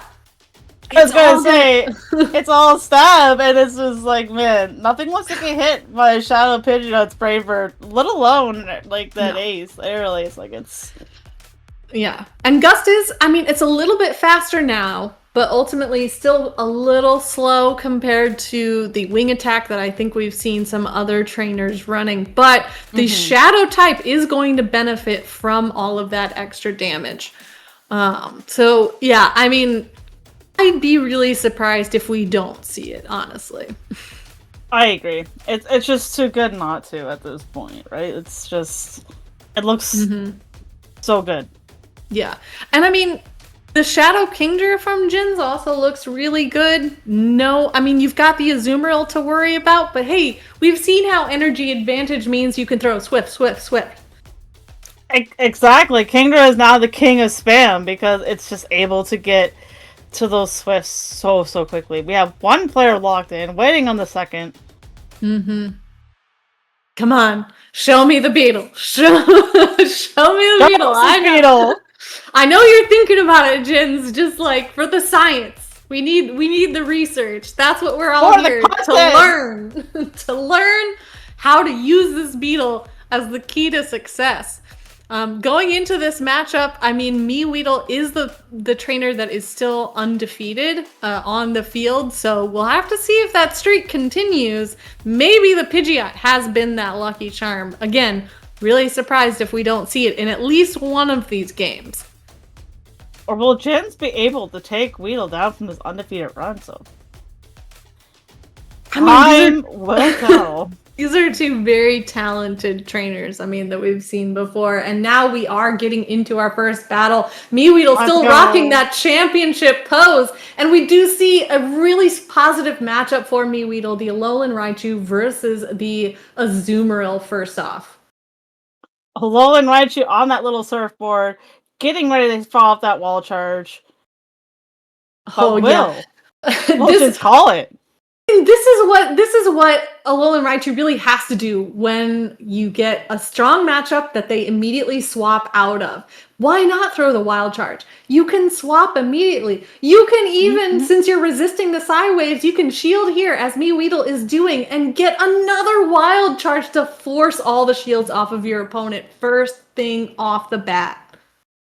It's one thing Raichu is really good at is basically pressuring those shields from its opponent, because nothing wants to take a wall charge from. Oh my goodness, that was a lot of damage from that wall charge on this Grumpig. Yeah, but before it goes, it does try and throw the dynamic punch, unfortunately caught by the opposing Grumpig, resisting that damage. And now this Grumpig is overloaded on energy against this Azumarill, able to overfarm quite a bit before throwing this first Shadow Ball. But again, we know Azumarill's not worried. I was gonna say, we all know Azumarill. Azumarill's gonna take these Shadow Balls and be like, I'm just gonna sit here and just sway back and forth. Yeah, doesn't even from my play rough. Yeah, doesn't even get it below 50% health, and the play rough does land, but not quite enough to knock out this Grumpig, who is going all the way down, but saves just enough HP on that Grumpig with a Shadow Ball, mind you, before swapping to the Miltank for Weedle. Miltank coming up, absorbing that play rough damage. But leaving with that amount of energy on Grumpig is going to be very interesting to see how Weedle... Oh, the catch of the Thunderbolt on the Grumpig! Oh, yeah, and we see Weedle pretty frustrated there, barely filling in the bubbles for that Thunderbolt. But hey, this Miltank still has a ton of energy, and there are two Pokemon that don't quite want to deal with all of it on the back end. This play rough from Jin's Azumarill does go unshielded. The Miltank will be able to handle it and be able to get a little bit more energy, but does swap out back to that Alolan Raichu. Alolan Raichu back here on the field, getting up energy, building up to potentially 2 wild charges, shielding this Ice Beam from the Azu. Oh, yeah, I mean... It's a risky play, but Weedle puts a lot of faith in this Alolan Raichu and its 2 wild charges, which are going to be really valuable here as the first one does land! Oh my goodness. Oh my goodness. Now Jin's on the back, but having to shield this Trailblaze from this Alolan Raichu. Oh dear. Feels bad. Feels bad. That really does feel bad. Now we have... Oh, okay. Uh-oh, the Weezing Galarian move off. Yeah. All of that energy goes wasted. Down. Yeah. But the Miltank does have a Body Slam to able to take out this Galarian Weezing, but Azu is still left on the field. Yeah, and Azu being as thick as Azu is might be able to do it, but not quite. Wasn't quite bulky enough to take those little bit of rollouts. Able to get farmed down by that Miltank, but what a matchup between like the wall charging, the dancing around, the catches. So much energy on like all of Weedle's Pokemon. He's like, oh, you caught? That's okay. I'll just bank this for later, and then dance into this Pokemon, and then there you go. Yeah, it's fine. He's like, oh, you got rid of all my energy off the Grumpig. That's all right. Miltank still has energy. Miltank will finish the job. It's fine. My cow will finish the job like the pig couldn't. Yeah. So, Meweedle securing the first victory there, most notably with the Alolan Raichu. Able to just throw wild charges like nobody's business. It got to those wall charges so quickly, and able to throw them off is just, you got a shield or take that wall charge. And you're out. You're out of shields. Too bad. Have a wall charge. I mean, that's why we saw Jin's not shield that Shadow Galarian Weezing, because it's like he knows, right? He's a very strong trainer. He knows that there are multiple wild charges loaded. He's gonna have to take one of them. He just hopes that Weezing can at least hold on just a little bit, so that way he can hopefully get some additional damage before he faints. Yes, because that's the thing. Once you throw a wild charge, the first time, you do get your own defense severely debuffed. So it means that even if that Galarian Weezing doesn't have very much health left, it means it can get some of that very valuable farm. And I think that was a good play by Jins. I completely agree, because Fairy Wind is not a strong fast move, but after being defense dropped, you've seen how much damage those Fairy Winds are doing to that Alolan Raichu.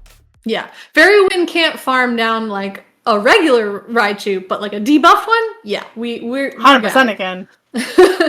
And we have our players on the field again. Shadow Quagsire versus the Azumarill. Quag versus Azumarill.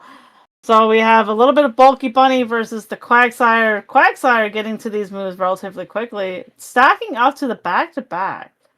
It's true, but these Mud Bombs, they're gonna do a nice little chunk from this Shadow Quagsire, but Azumarill just doing Azumarill things. Azumarill just doing Azumarill things, takes the Mud Bomb and just waits for its turn. It's true. It's like, you know what? I can overfarm a little bit. I'm still cozy, still sitting in the yellow. And now, one of the fallbacks of Azumarill is that you cannot have back-to-back charged attacks, but you can overfarm enough to be only a few bubbles away. And we do see a catch of this Mud Bomb on the Grumpig, which again, is going to take a bit of damage, but better to take it on this full health Pokemon, save some of that energy on Azumarill for later. Exactly. That Azumarill basically can get a nice little catch later if needed. But we have the Grumpig on the Alolan Raichu. Alolan Raichu not really wanting to take these Shadow Balls. No, we saw it in the last match how Meweedle relied a lot on this the Alolan Raichu over-farming to multiple wild charges. But here, we actually see the Trailblaze being thrown. Like, you know what? I think this is enough, so I'm going to just go ahead and boost this wild charge damage. Oh boy, now we have a boosted Alolan Raichu. Up a lot of energy in this Weezing, getting to this Brutal Swing, hopefully. To be able to pressure. This is. We'll see if Meweedle wants to save this Alolan Raichu to get off this next wild charge. Yeah. He does. They're both gonna take both shields right now, get them all out of the way. But no, an actual quick swap over to the Miltank to take this play rough damage. Both trainers actually, the Azumarill coming out very quickly from Jin's, and Meweedle throwing out the Miltank very quickly. This is a nice bulky Pokemon to soak this damage so that Alolan Raichu can shine. 100%. Meweedle's like, you thought you can catch? I can catch too. And brings out the Miltank to absorb that Azumarill's damage after that switch in. It's true. And still has plenty of energy left for this Galarian Weezing. The Shadow Galarian Weezing is not very bulky, but it knows it can take a body slam. Does it take another one, though? This is going to be so close, Sparkle. I don't know. It's going to be so close, guys. I don't think it's going to be able to tank that body slam, but that Alolan Raichu has that wall charge banked and is just ready to unleash. MeWeedle so on top of the timer there, swapping, getting this wild charge off, and has 3 Pokemon left in play as MeWeedle's trainer does the little victory dance there. So taking the 2-0 victory against Jins, and we never saw the Pidgeot or the Orb Beetle. Both the Pokemon that we wanted to see did not appear. They injustice. Like, I agree. Like they had their lines of 3, those 3 Pokemon that they liked, and they're just like, you know what? We're just gonna run it back. Fine, it's fine. Really, it's okay. I will recover. I'll be okay. Be strong. Be strong. There'll be another Beetle, hopefully. Oh my gosh. Yeah. I mean, we only have 3 in the whole tournament. Our odds are not looking good, but you know, I do think that there are more Pidgeot available, so I have a little bit higher hopes for that. That's good at least. That's true. So MeWeedle actually does move forward undefeated into our last open round before we get to our top cut.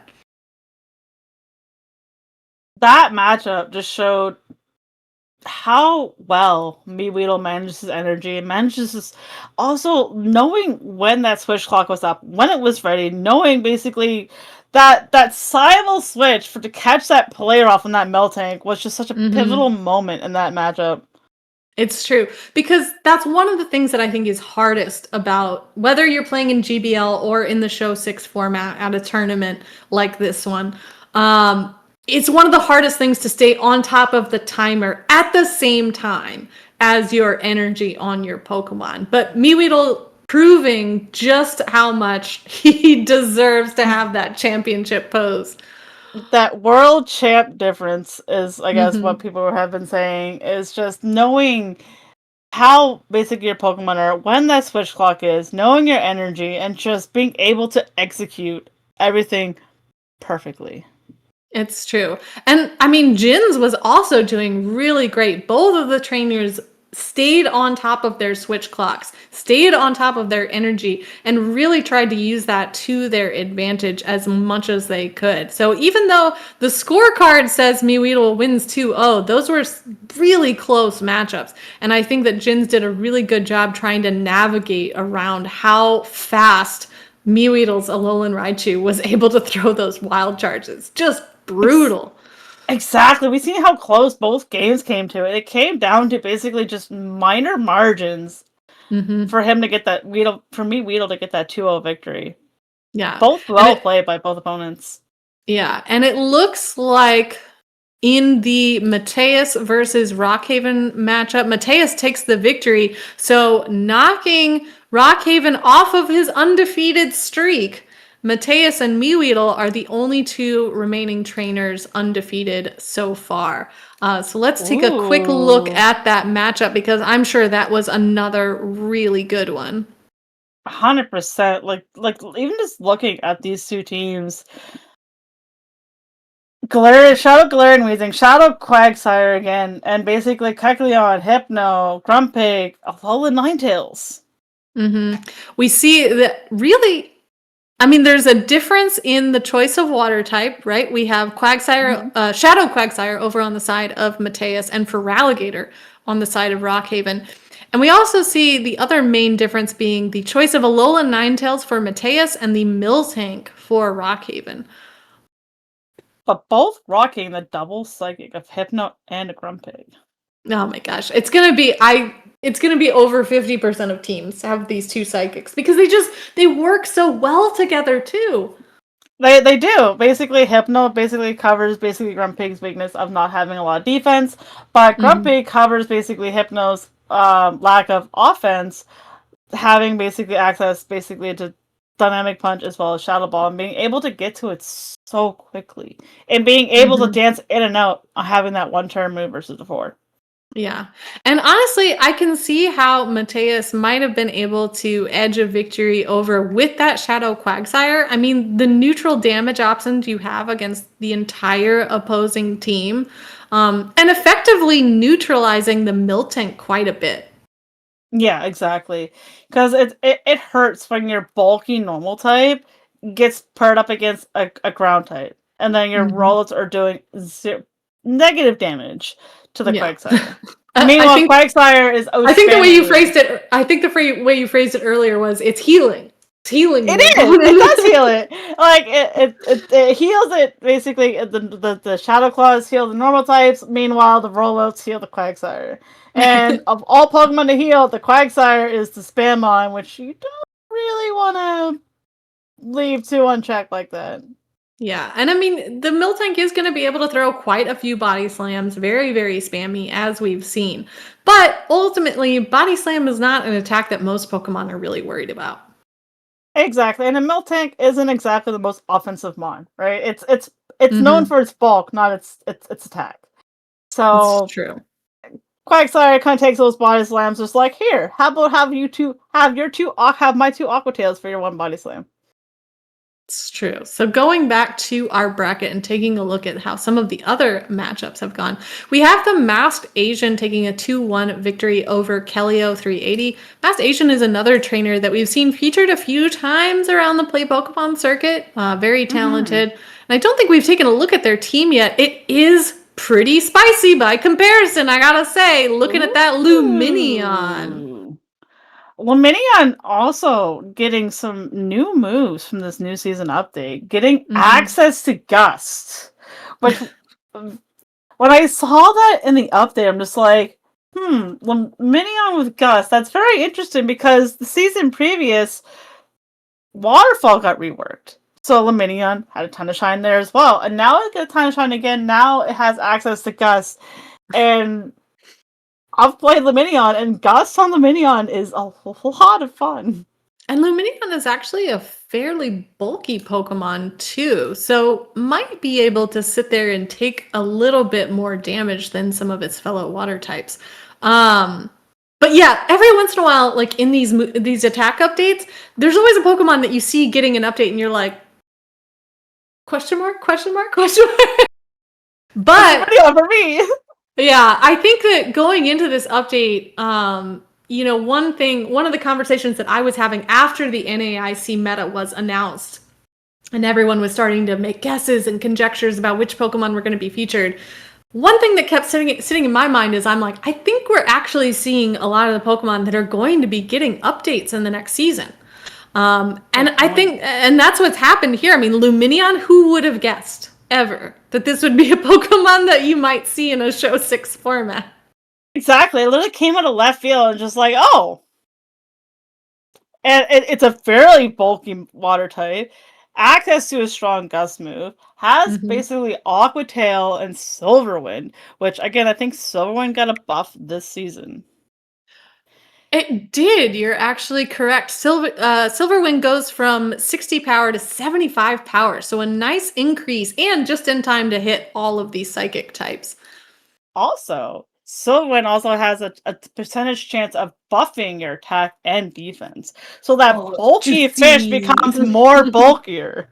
I love it. Love to hear that. Love to hear that chance for messing with your opponent's stats. And Mm-hmm. the Mm-hmm. other Pokemon I see on the Masked Asian side is that Fearow. This is kind of a normal flyer that I think is a little bit of an unsung hero a lot of the time.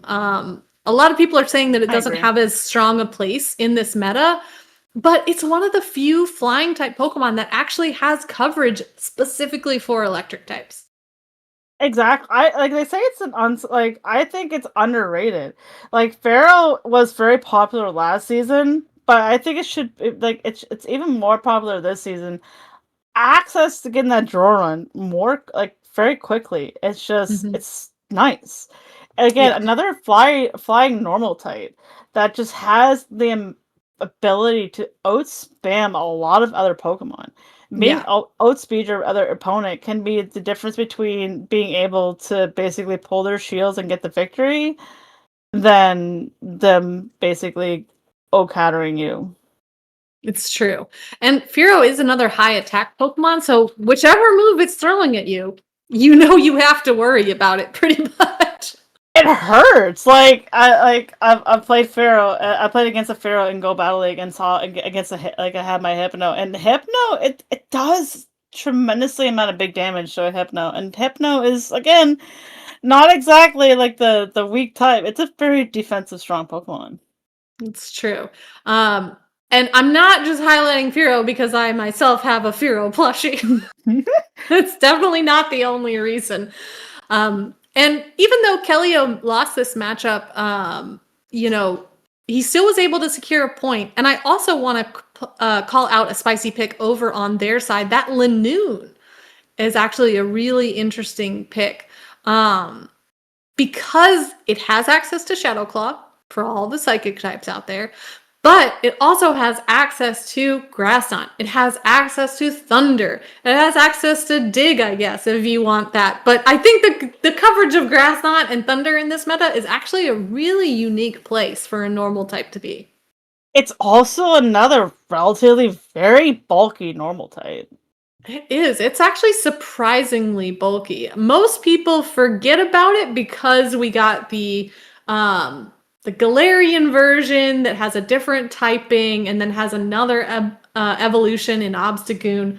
But this little Pokemon actually packs a surprising punch. It really does. It's like it's very underrated Pokemon. Again, it also has access to Swift, and how fast Lanoon gets to Swift is just like you want to basically Pokemon to apply basically shield pressure. Lanoon will do it for you. Yeah, it just gets to those Swifts ridiculously fast. It's just like okay, even if you're stuck in a bad matchup against a fellow normal type and you don't love that Shadow Claw is basically healing them, the speedy Swifts will make up for it. Exactly, and it just basically applies on that pressure, and some of the normal types aren't exactly bulky, other than of course Miltank. But it looks like we do have our round 7 ready, and we are going to be featuring the matchup between Mango and Cactus NC. So we have a Mantine on Cactus' side, following Alolan Raichu and Sylveon. Interesting. And on Mango's side, we do see that Galarian Slowking. We haven't actually seen one featured yet, so I'm interested to see if we can see it on stream and how Mango will choose to use it, because it does have an actual target in that Sylveon.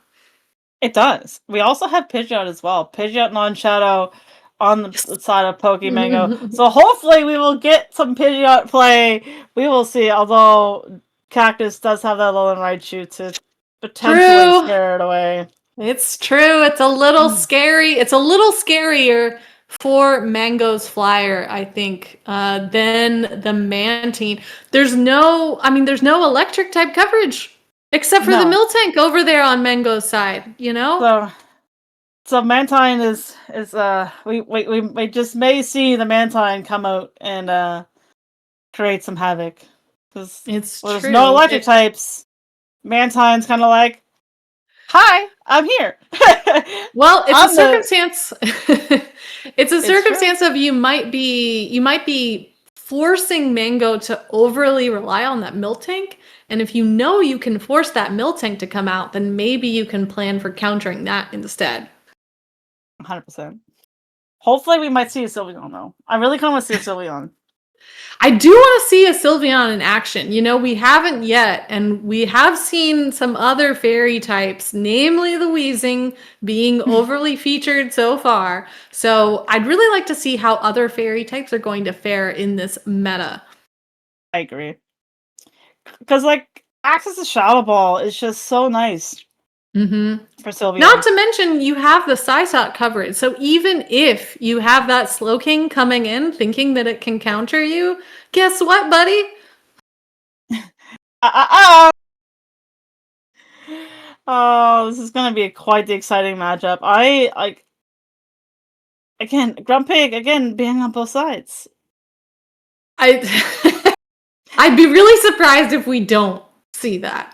Like, at this point, I mean, we've only covered, this will be 4 matches together, but I mean, seeing a team without a Grumpig, I think I might to have a heart I attack. doubt. Yeah, I agree because I like how you said like at least 50%. Grumpig and at least Grumpig, I can see at least being over 70, if not 80 to 90% of like because like every single team has a Grumpig.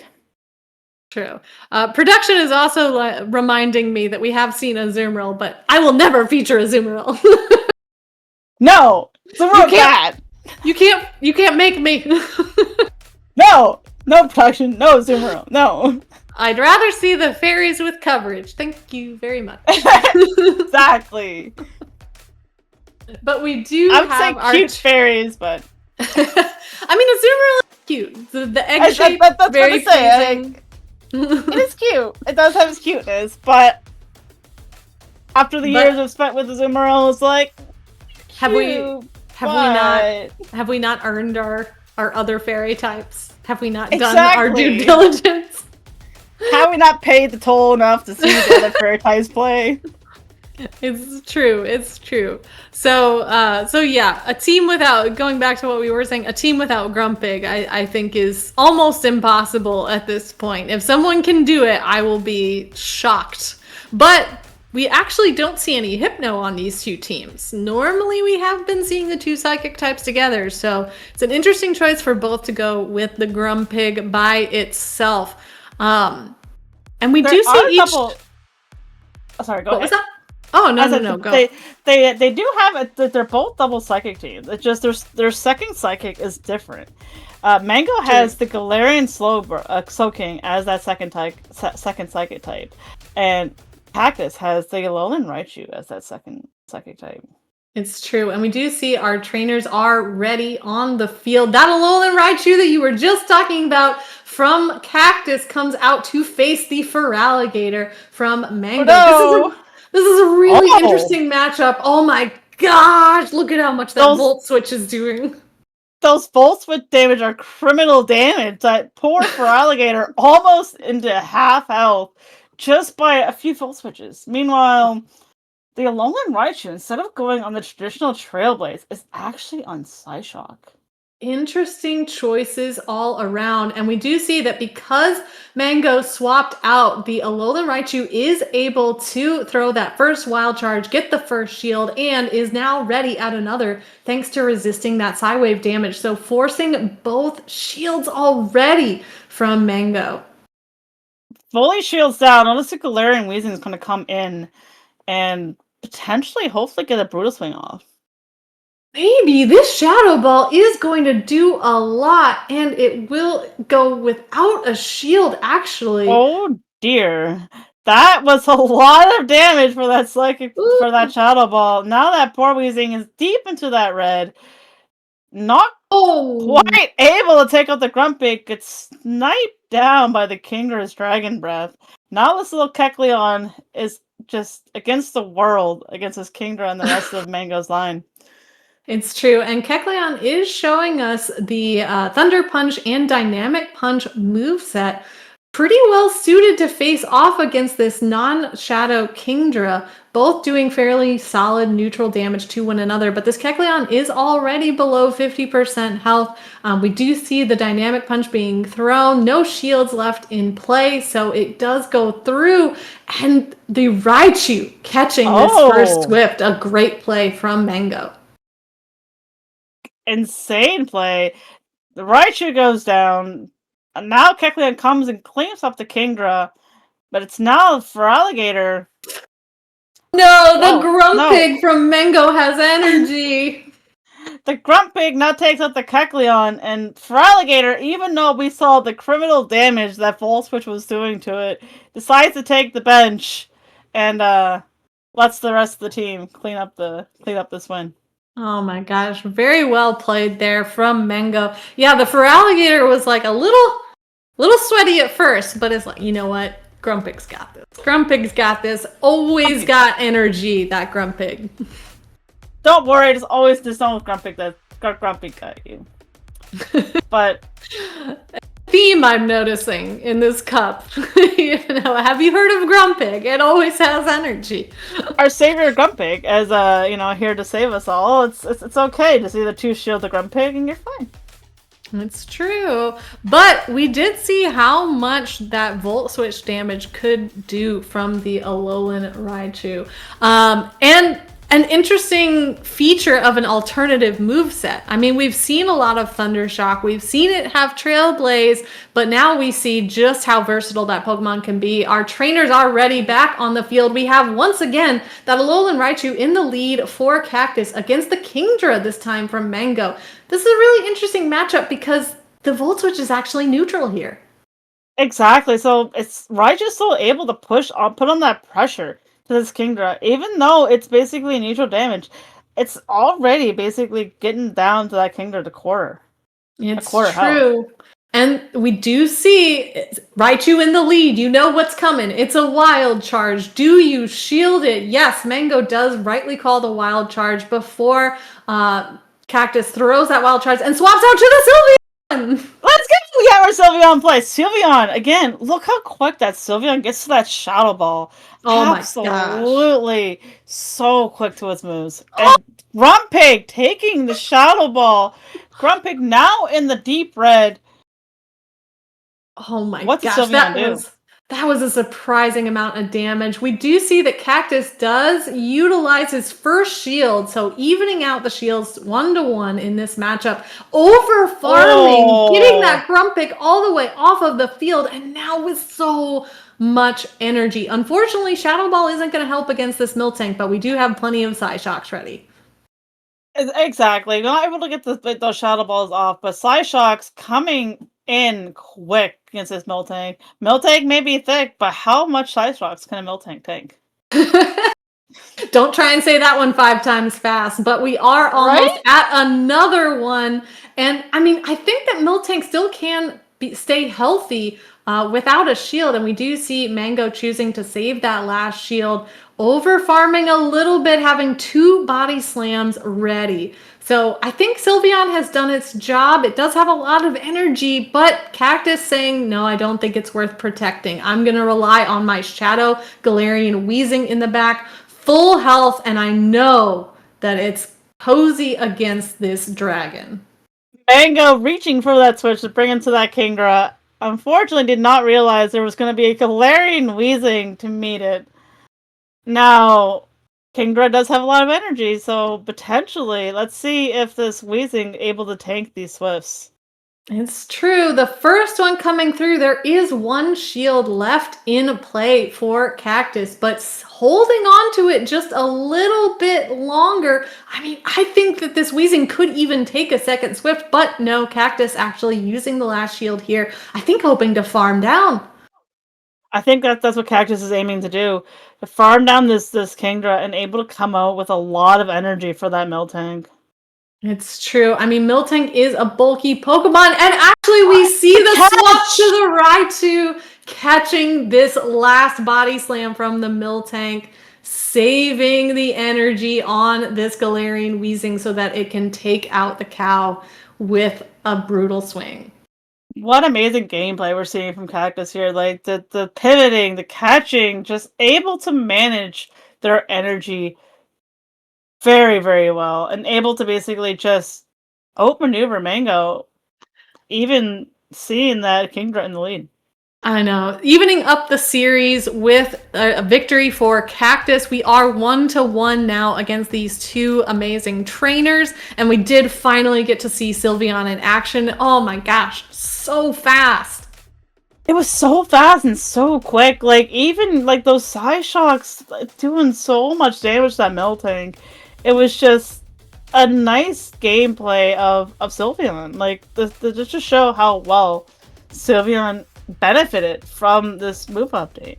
Yeah, and that Shadow Ball did so much to the Grumpig. It makes you wonder if Mango is going to think that maybe they need a stronger counter. Maybe they need to bring in that Slowking to help get that Fairy out of the way, especially since Cactus did run double Fairy in that last match.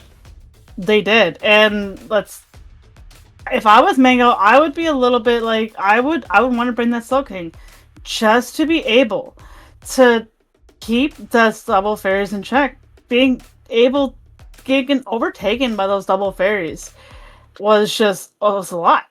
It's true. And now our trainers are locked in. And once again, we see Cactus leading with that faithful Alolan Raichu once again against the alligator. Oh my gosh, the damage. Oh my goodness. And look what we have in the back, Kaz. We have our Sylveon making her return. It's true. And no hard counter over there on the side of Mango. But I mean, we've seen him have success with Feraligatr in the back before. And now this Miltank is stuck against the Galarian Weezing, forced to throw body slam after body slam. And we've seen just how many of these the Galarian Weezing can take. Exactly. We have two Pokemon that are relatively quick to their charge moves, able to get to the Sludge. The Sludge is going to do a incredibly amount of damage to this Miltank, even though how bulky this Miltank is. It's true, that does a lot, but now this Miltank is going all the way for the Thunderbolt, and Cactus doesn't call it, so all of that energy out of the way. But Raichu comes back onto the field. What is Cactus's plan? Is he just gonna basically protect this Raichu at all costs? We've seen him do it before.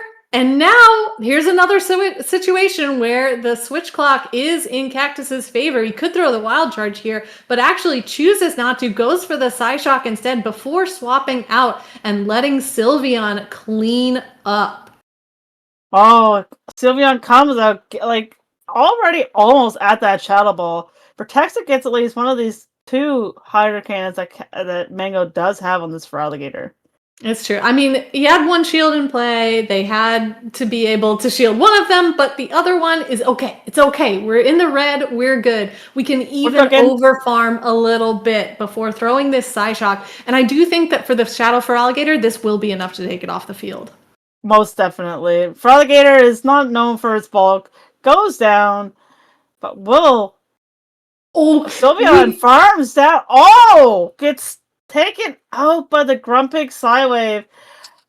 Raichu has a very tall order to and will have to debuff itself, but it's not going to be able to get to that wall charge before Grumpig gets to this final blow, a Dynamic Punch. Yeah, that Sylveon had a lot of energy, but the snipe from Mango really took advantage of that low health. And Mango securing the second point and the victory for this round against Cactus. So well played by both of our trainers. Very well played by them. I like how Mango kind of went back to the Feraligatr lead and, like, you know what?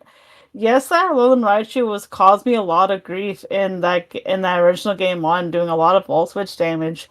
But I think I could basically manage that double Fairy line if I went back to my game 1 line.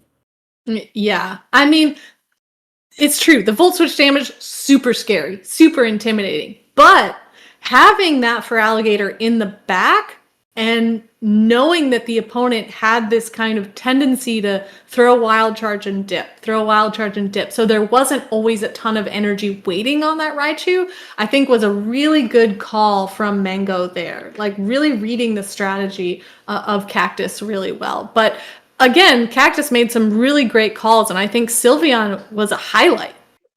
Mm-hmm. I completely agree. And again, Feraligatr showing Hydro Cannons doing absolute damage to that poor Sylveon. Sylveon able to tank one, but not being able to do much afterwards. It's true. It's just that the one thing that really stuck out is, like, Cactus, I think, was doing a really good job with Sylveon in that last game, really gaining on energy. But as we were shouting out in that previous matchup, being aware of your switch timer is also important. And Mango really took advantage of that to get in a quick swing so that all of that energy was neutralized.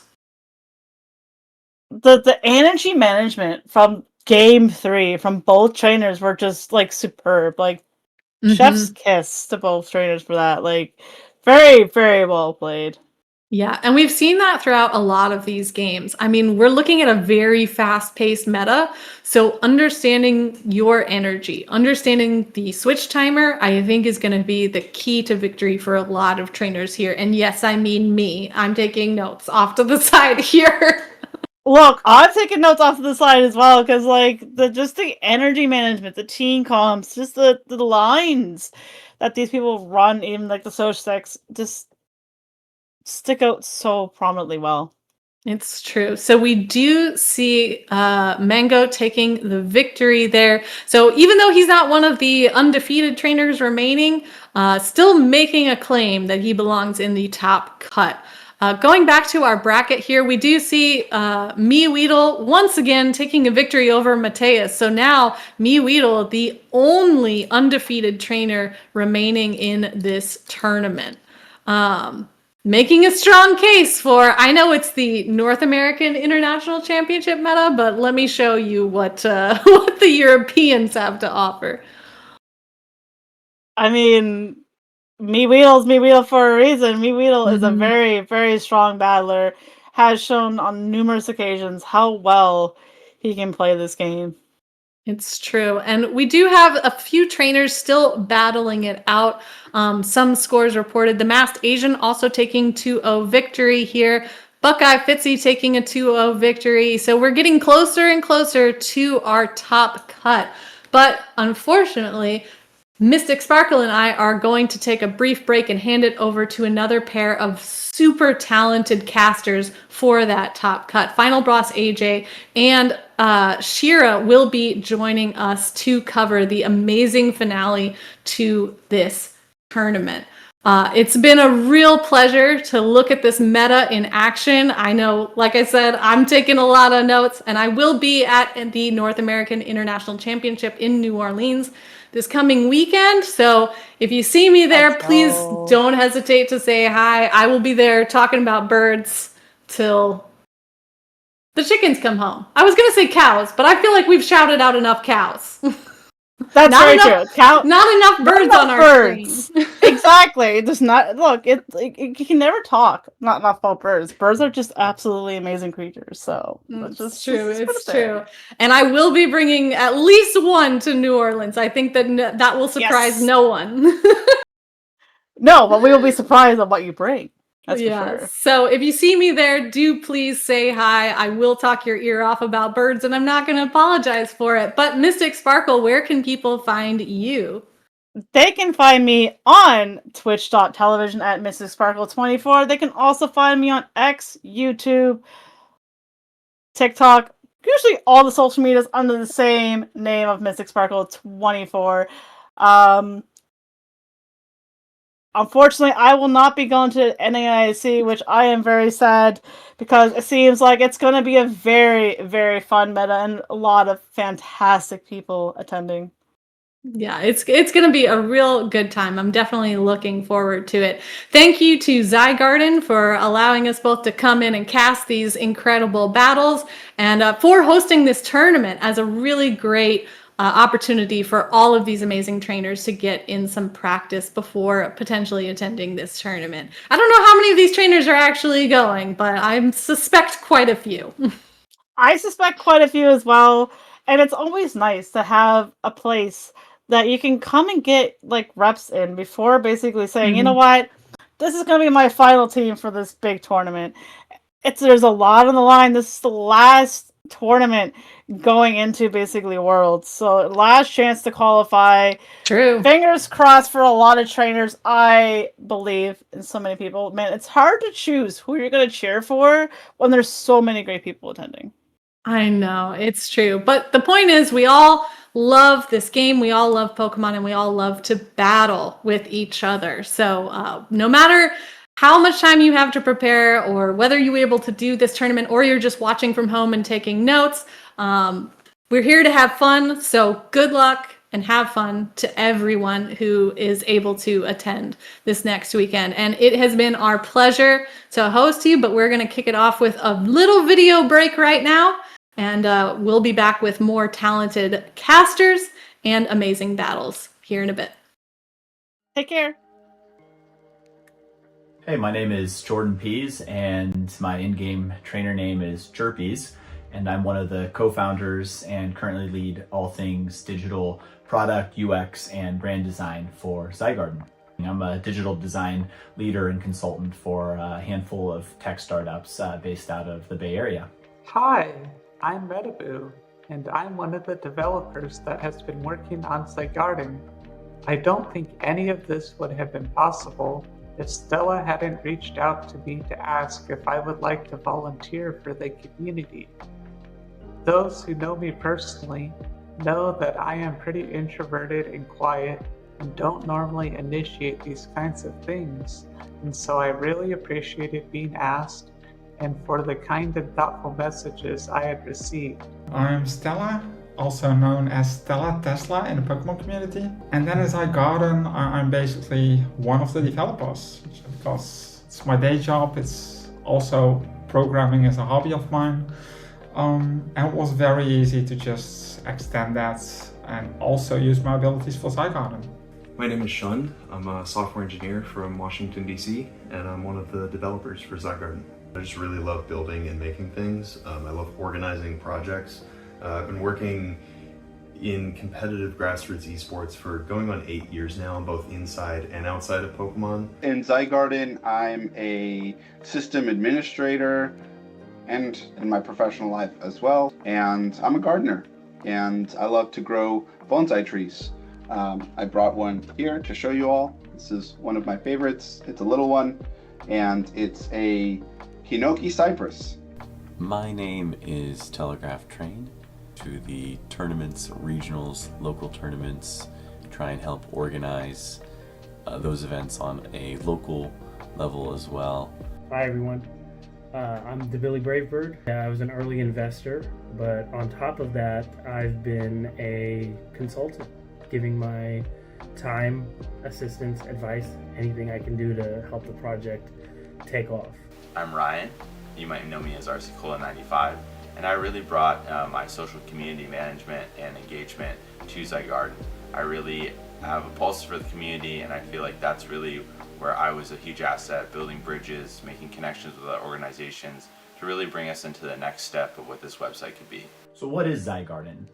To me, Zygarden is an organization or a group of fellow trainers that have come together to build best-in-class technology solutions aimed at growing and supporting the Pokemon Go PvP community. The goal of Zygarden is to provide a platform where everyone can host a Pokemon tournament from beginning to end. The goal of Zygarden is to really help people connect and play this game together and do it efficiently, smoothly, and in a way that makes it as fun as possible.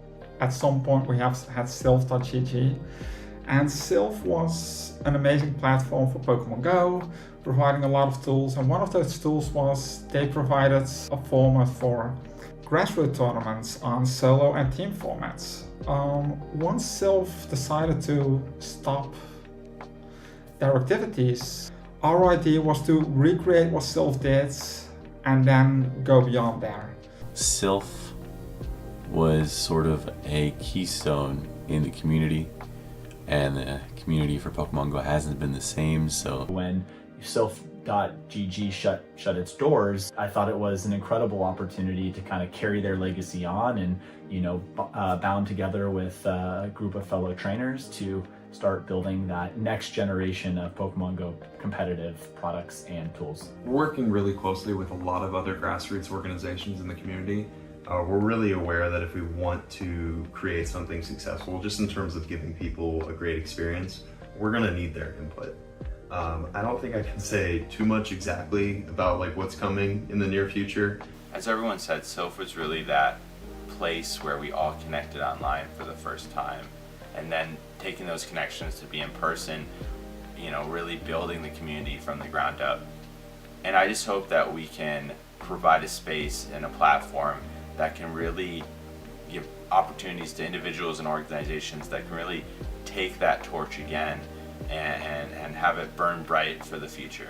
Some of my best friends I've met playing Pokemon Go, and just continuing that tradition of having people play this game, meet each other on tournaments, make friends, that's something I want to share with everyone.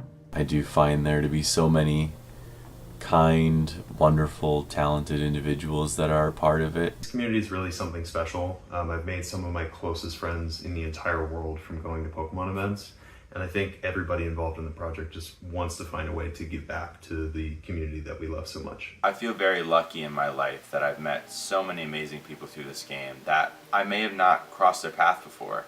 And I just hope to assist in making spaces and contributing to places where people can make those same connections. And I think that's what we can do here at Zygarden.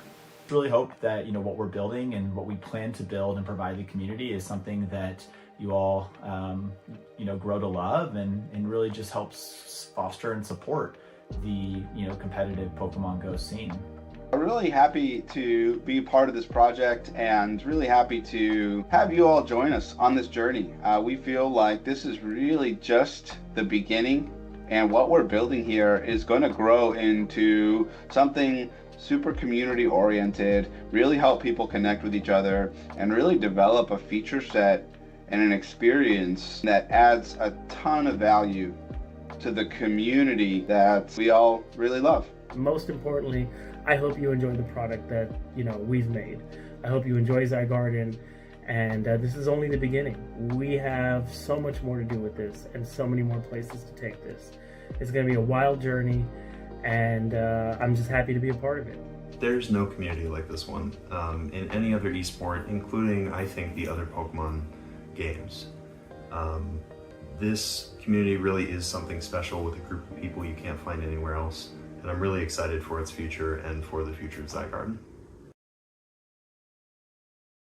Everybody, we have completed our caster shift. We are here with Top Cut into Zygarden NAIC preparation tournament here. I am Final Boss AJ, the voice of Gym Breakers, the voice of the voiceless, the voice that won't be quiet on Twitch. And I am joined by official play Pokemon caster H. Shira. It is still ladies' night on the broadcast booth, and we are happy to bring you the final matchups of this tournament. Absolutely. We're so excited to see this top cut. We've got a stacked top cut for you guys, so stay tuned. Right now we're going to take a look at the usage over this tournament. No surprise, we have Grumpig, #1 usage at 86%. I'm stunned. Cannot believe Grumpig got #1 again. Yeah, followed closely by Galarian Weezing, and we have a even split almost between Shadow and non-Shadow. I know the Shadow hits really, really hard, but some people might not have one. It hasn't been the easiest Pokemon to obtain, so that might be why we see that usage of the non-Shadow being so high as well. And then our top normal type being Miltank, followed closely behind by Kecleon. That it seems to be one of the big questions here as we've gone through this tournament, Shira, is where's your normal usage standing?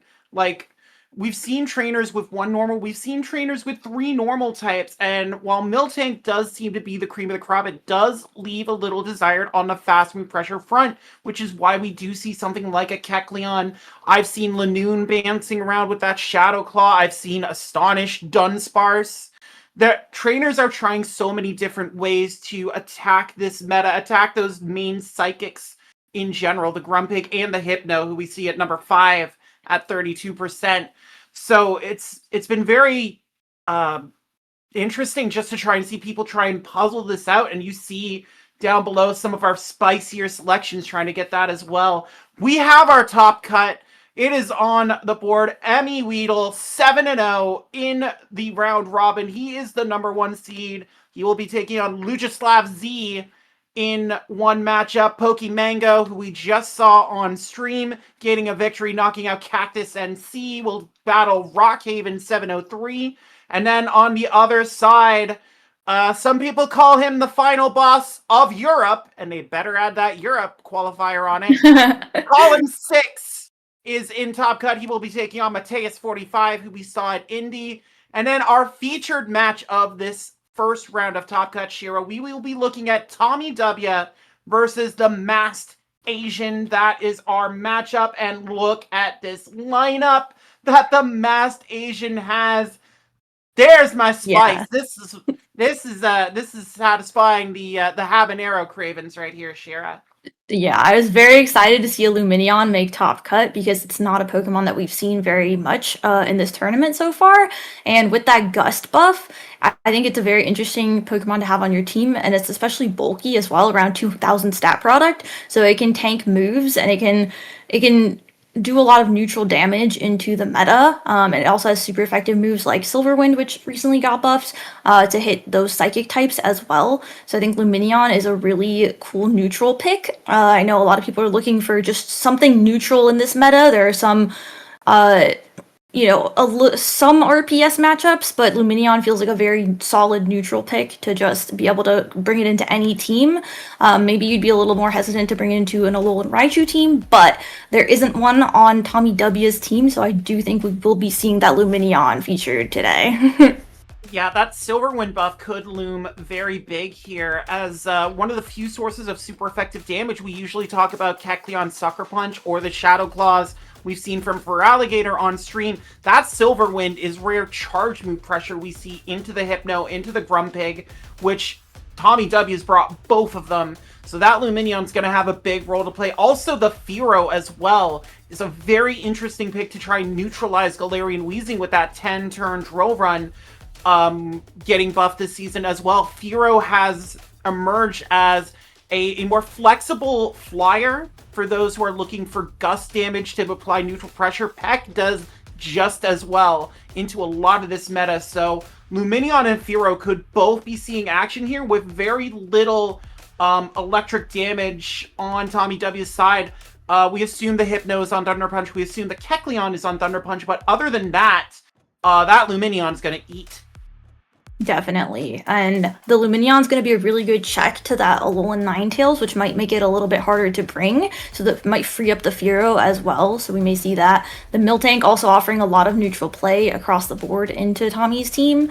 There isn't really a hard check to it. So I could see, looks like our players are locked. We're going to see right now. We're going to see what they decide to bring. We've got a Grumpig on the field into the Hypno, a very neutral matchup to start us off.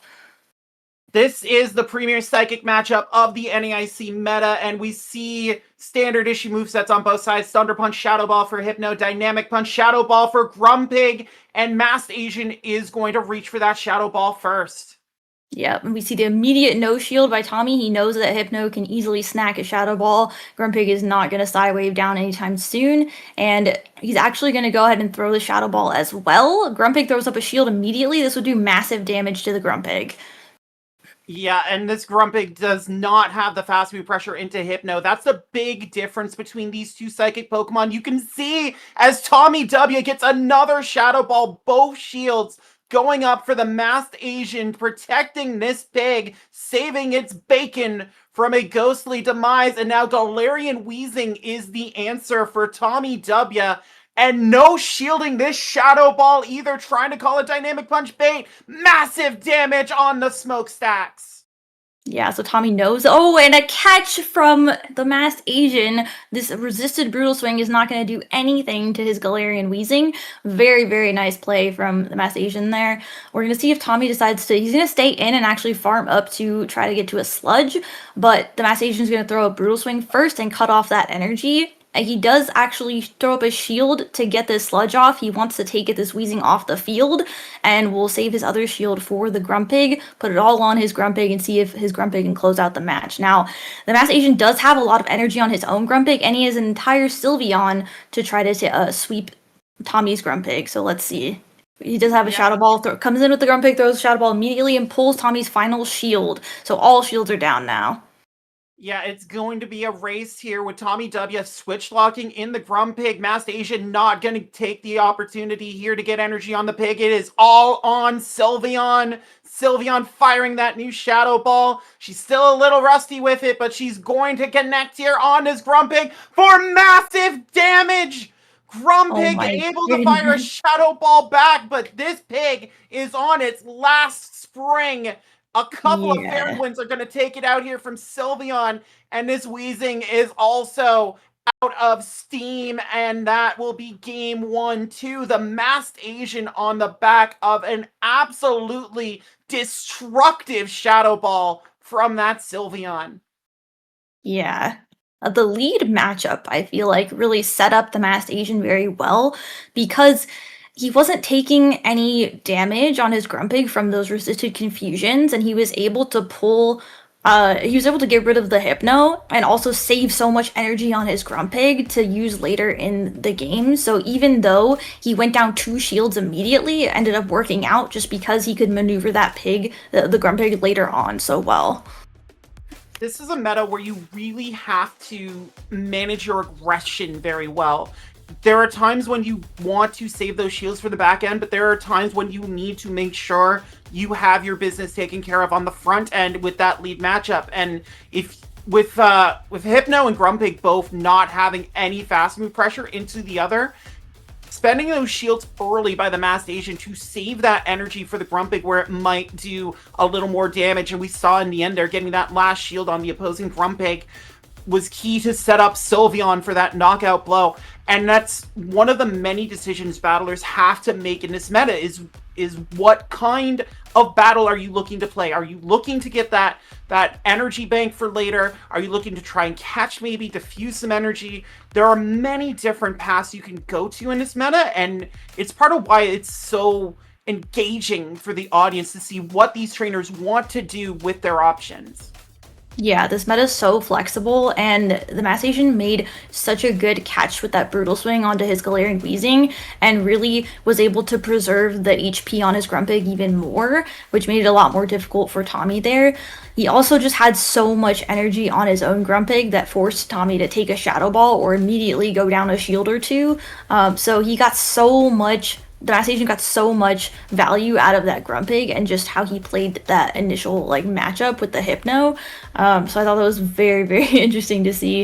And I think we'll see that happen again potentially. A lot of people two-shielding their Grumpig, just getting so much energy because that energy goes everywhere, right? Nothing is walling that energy later on. And both Dynamic Punch and Shadow Ball are huge moves that do a lot of damage overall. Yeah, and this is almost where NAIC has become a hybrid of the LAIC and the EUIC metas. You have the staple picks of the LAIC meta, Grumpig on 85% of teams, Galarian Weezing, Miltank on over half of teams. So there are some very nailed-on selections, but it allows for creativity in how you play those Pokemon. We saw the Masked Asian preferring Grumpig as a lead and getting all that energy off the Hypno, while Tommy W tried to save his Grumpig for the back end and try and use it as a sweeper, but was unable to overcome the energy and the pick of the Sylveon in the back with that super effective Shadow Ball, as Masked Asian just was not having any of that pig's antics in that game number 1. We do have our trainers selecting their teams at the moment. One trainer's locked in. We are waiting for the other one, and then we'll have game number 2 of this quarterfinal between the Masked Asian and Tommy W. Tommy W has got to figure something out here. And here we go. Alolan Ninetales going to hit the field for Tommy W against that Sylveon for the Masked Asian. Yep, so we got Fairy versus Fairy, who will reign supreme. Those Weather Balls are not going to hit very hard, but they are very, very spammy on the side of Alolan Ninetales. And Masked Asian's just going to go immediately for a Psyshock, knowing that a Shadow Ball's not going to KO. He's probably going to need 2 moves to take out this Alolan Ninetales, because it is pretty bulky. Now, Alolan Ninetales actually does have Dazzling Gleam. I feel like we've seen a lot of them running Psyshock, but we do have the nuke potential, and the Masked Asian's going to call this bait. He said, I'm going to take a Weather Ball, you're not going to throw the Gleam, and then immediately catches the Weather Ball on his Grumpig. That is a big catch by the Masked Asian. Again, shades of the first game, not wanting to take that stab Weather Ball on the Sylveon, protecting that energy. In comes Grumpig, far bulkier an option than the Sylveon, but this Alolan Ninetales, it may be summer, but she's embracing the winter and forcing these Weather Balls on the Grumpig, trying to Powder Snow down, but gets cut off there by the Masked Asian's Dynamic Punch. No shield from Tommy W, and that will be it for Alolan Ninetales in this game. Yeah, this is going to set up a really nice farm down, and Tommy decides to come in with his Galarian Weezing, knowing that Sylveon was in the lead. He actually catches the Psyshock on his Grumpig! A huge catch. This is going to do absolutely no damage to this Grumpig. Just peak awareness there by Tommy W, knowing that the Sylveon was waiting to try and put massive damage on that Weezing. Instead, Grumpig mirrors its counterpart on the other side by taking a less than stellar move. There's a shield on the Psyshock bait, and Masked Asian's going to go to his own Galarian Weezing up a shield, but the fast move pressure from these Psywaves, Shira, are going to add up in a hurry on this Shadow Galarian Weezing. Yeah, these side waves are definitely going to put it into either Shadow Ball range or potentially Sludge range later on, because Tommy's own Shadow Galarian Weezing is looming in the back, and it does have a little bit of energy. So he's going to go ahead and keep firing off these Shadow Balls, keep putting pressure on the Masked Asian to force those shields. Now, Sylveon is still available for a catch. I don't think it's going to make it to another move later on, though, because it is so low HP. And we do see this Sludge fired off by the Masked Asian. No shields remaining on Tommy W's side. However, Weezing should be able to hang on for the Sludge. Now it's going to be a question of when will he throw and will there be a catch? There was a catch attempt, no catch. Tommy was so patient with his energy. He said, I'm going to wait. I know you're going to catch with that Sylveon. And he did not throw the move. And that put a point on the board for Tommy W. Yeah, just a tough position for the Masked Asian there. When you know your opponent needs to make a catch in order to win a game, you can afford to just sit back and let them put themselves in the box, so to speak, in the losers column, and Tommy W able to do so. Also had a very healthy Grumpig in the back too, which kind of like, yeah, if you want to throw, you can throw, but you're not getting through both of these Pokemon, so very well managed by Tommy W. We are at 1-1. We will go to a decisive game number 3 between these two very skilled battlers. Sorry, I had to do a little version of it. Definitely. I really like Tommy's adjustment to bring the Alolan Ninetales because it puts a lot of pressure on the Masked Asian's Grumpig since he is leaning into that Grumpig, which makes a lot of sense. Ninetales is pretty neutral overall. It really just doesn't want to see that Lumineon, so I wonder if, because Alolan Ninetales was such a problem for him in game number 2, if Masked Asian decides to then bring the Lumineon as an answer for it to soak that Weather Ball energy. Could actually go double anti-A9 in the back, pairing Lumineon with either the Miltank or the Galarian Weezing. Both have options against that Alolan Ninetales, but like you said, Shira, Ninetales is so neutral into this meta. There's not a lot that's resisting ice. We're not seeing a lot of water-heavy teams, and a lot of the waters will also take neutral damage from ice. Your Kingdras, your Pelipers, your Mantines all are neutral to the ice with their additional typings, so it's really made Alolan Ninetales viable in this meta as we go into game number 3. Galarian Weezing for the Masked Asian, Galarian Weezing for Tommy W. It's capitalism run amok, Shira. Alright, we have the ABA Fairy line once again. However, Tommy decided to bring his Weezing in the lead this time instead of the Alolan Ninetales. Just kind of reversed it a little bit. Still having that Grumpig in the back, though. It seems to be... He likes to run ABA lines, it seems. He had ABA Psychic game 1. Now he has ABA Fairy game 2 and 3. And we're seeing the Sludge being no-shielded. We're going to see another Sludge fired off. Tommy actually decides to shield this, preserve health on his Weezing. I really like that play from Tommy because the Sludge does so much damage and he can get a lot more value out of his Weezing, especially knowing that he wins that cap tie over the Masked Asian's Galarian Weezing. So he's going to fire off the Brutal Swing, which would have KO'd, but the Masked Asian said, no, I really want this Sludge damage on your Weezing or I want to pull your last shield. And it looks like Tommy W is not going to give that last shield. It is just trading blows up front. Miltank comes in to meet the Alolan Ninetales, and that is exactly what the Masked Asian was looking for. If Tommy W was going to go to the Alolan Fox, the cow was going to be ready to move this battle along in the Masked Asian's favor. The Thunderbolt coming through, no shielded by Tommy W. He might be looking to concede this and just try and get Grumpig in a position to farm for whatever might be in the back, maybe thinking it's the opposing the Grumpig on the other side, but this Miltank is doing exactly what she was brought in to do and taking care of this Alolan Ninetales. Yeah, this Weather Ball is going to be able to be fired off here, and after this, switch clocks will be up, so I would guess that these trainers are going to pivot out. and not allow a farm down. Tommy immediately brings in his Grumpig, and we have the Sylveon on the field. Sylveon's going straight for that Shadow Ball. I believe Sylveon can reach 2 Shadow Balls here without baiting, so it makes sense to just go straight for it. Tommy has a decision to make. He's going to correctly shield up the Shadow Ball. He does not want to take that damage on his Grumpig. But this is the problem for Tommy W. He pivoted out. He does not have the catch opportunity. And the Masked Asian let Miltank go down. So Sylveon putting up the shield on the Dynamic Punch bait. But like you said, Shira, Sylveon paces these very quickly and wins the cap tie over the Grumpig to hit this Shadow Ball. Can this shiny Grumpig hold on? It cannot hold on. It is done.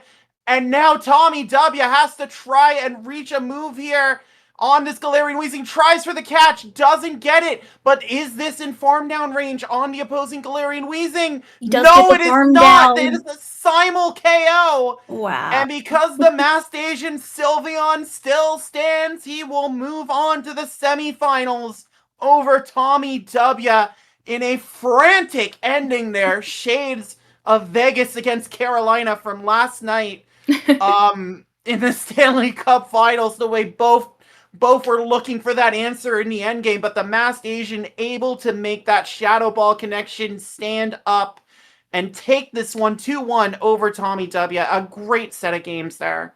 Wow, what a close match. It comes down to just being able to not farm down the opposing Galarian Weezing at the end.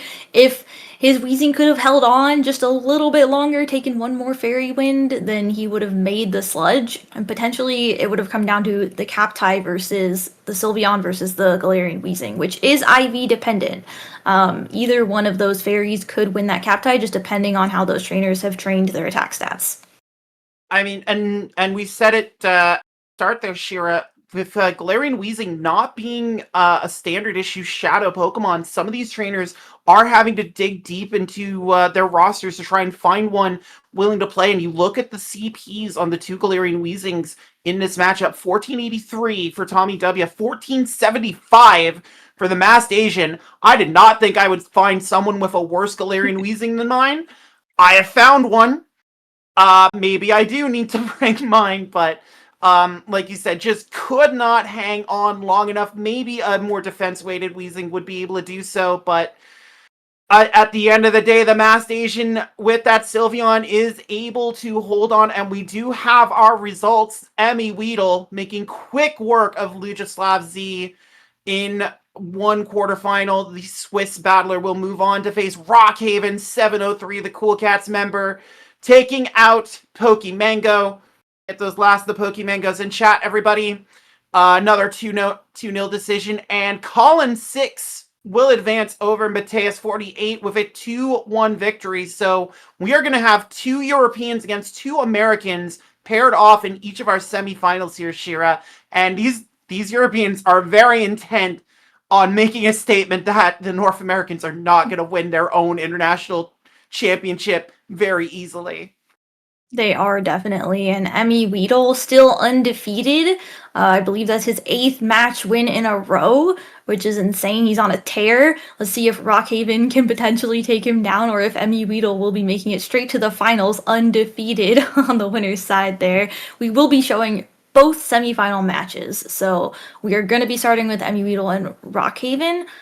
So we'll get them set up in a few minutes. I believe we're going to stick with the Masked Asian, actually, Shira. Oh, okay. Okay, my mistake. Yeah, we have him here. We might as well keep him. Yeah, he's already in VC, so we're gonna go ahead and get them set up. So we'll be seeing the Masked Asian versus Colin 6, who is known as the EU final boss. We'll see if the Masked Asian can take him down.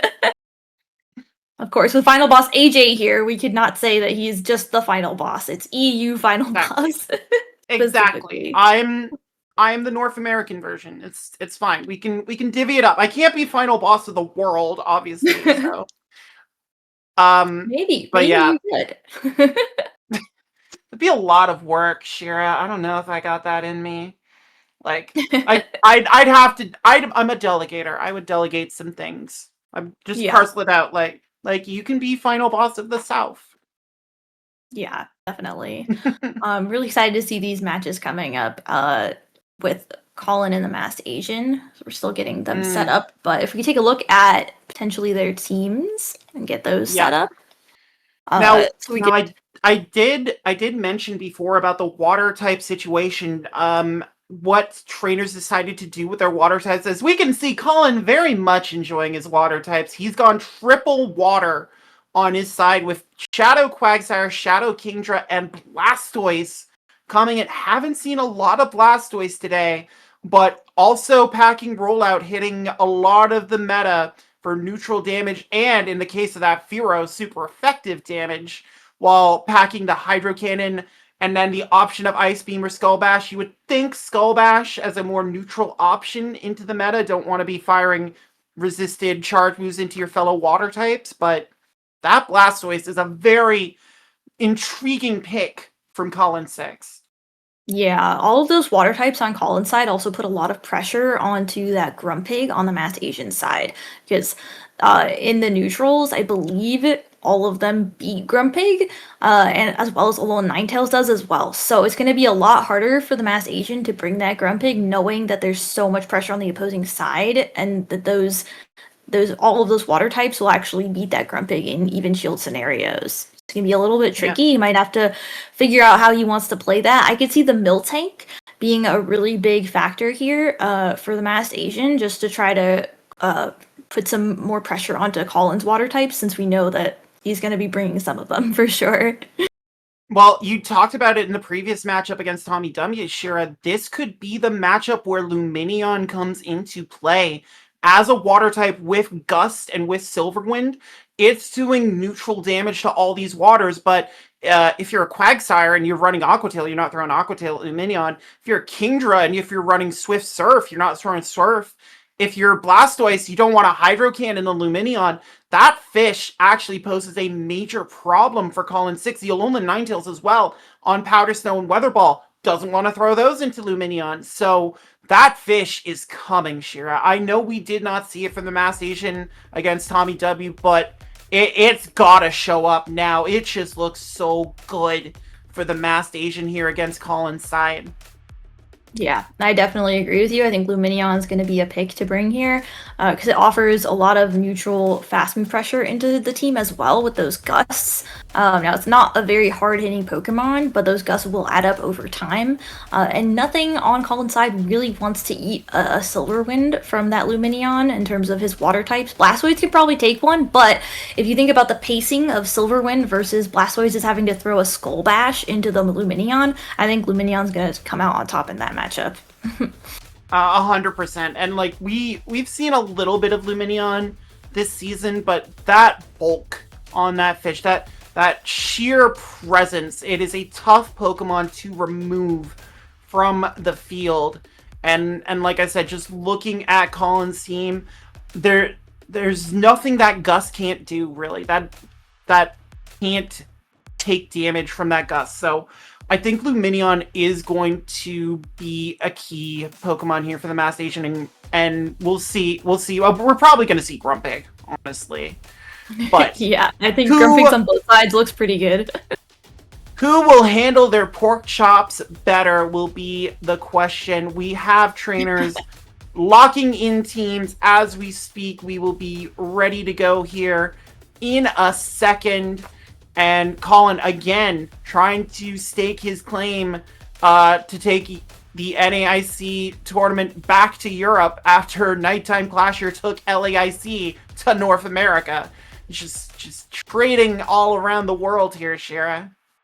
Yep, I think both these trainers are going to be at NAIC as well, so it makes sense for them to be participating in this tournament and getting some reps in and seeing, kind of what else is in the meta. We got one player locked in. We're just waiting for the other one to go ahead and get locked in. They're just figuring out exactly what they want to run, trying to pick, the correct line to be able to play best into the opposing team. I think that the Quags... Oh, go ahead. No, go. I do think that the Quagsire from Colin looks very interesting here because it puts a lot of pressure on the Shadow Galarian Weezing from the Masked Asian, which we've seen him bringing time and time again. He really likes bringing that Weezing, but it's not quite as free because if it ends up on that Quagsire, it's going to be a very sad Weezing. Oh, a very bad time. Also, the Miltank's held in check as well by the Quagsire just because the rollouts are resisted.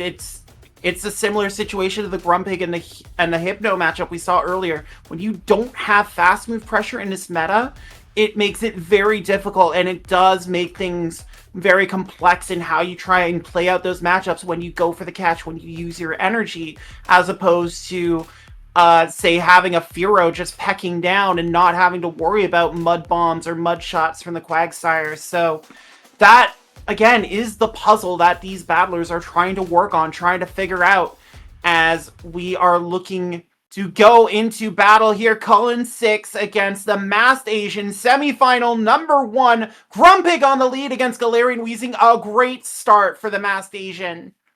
Yes, and we see that Colin's Weezing is actually non-Shadow. He's running ABA Fairy, going to safe swap that Alola Ninetales to be met with the Masked Asian's Shadow Galarian Weezing. We're going to fire off the Weather Ball immediately. It's going to do some nice damage to this Weezing, but it's not going to threaten a knockout, so he knows that he can no-shield that. We see Colin's A9 is also on Dazzling Gleam and not Psyshock, so that is why we could easily no-shield that Weather Ball on the Galarian Weezing there. Exactly. There's no psychic pressure from this Alola Ninetales, but the Weather Balls are chunking away at this Shadow Galarian Weezing. Masked Asian did give up a lot of energy at the start, and Colin is pressing this advantage, but Masked Asian is pressing the sludge button here, trying to get the knockout on the Alola Ninetales. It's no-shielded, and she is erased from this battle, and now we have Bacon against Bacon as the Grumpigs come out. Yep, and notice that the Masked Asian actually stayed in a little bit when Colin first safe swapped to get up energy, which is really useful in this matchup now since both Grumpigs are locked in here. The Masked Asian's actually going to outpace Colin's Grumpig to 2 Shadow Balls here, so you can just go straight Shadow Ball, no need to bait that. And we get both shields down. Let's see if Masked Asian, he doesn't overfarm at all. He said, I want to get rid of this pig. I want it off the battlefield immediately. Yeah. So he's going to fire off that Shadow Ball. This will connect. And the Grumpig barely lives it on 1 HP. He's able to swap out and go into his Weezing. Grumpig is approaching Brutal Swing range. He might just barely hang on here and be able to get that Shadow Ball. It's going to be very, very close. But this is so much Psywave damage that this Galarian Weezing is taking, and it may not be Shadow, but it's going to add up, and here comes the Shadow Ball from the Grumpig. Is it going to be enough to take down the shiny Galarian Weezing? It is not. And we see the opposing pivot to his own. Yep, pivot to his own Galarian Weezing. However, Colin is determined. Colin said, I want to see your third Pokemon because the Masked Asian hasn't even revealed the Fearow yet. And actually, I think he's going to be able to bring in his Grumpig, get one Psywave, and get that Galarian Weezing off the field.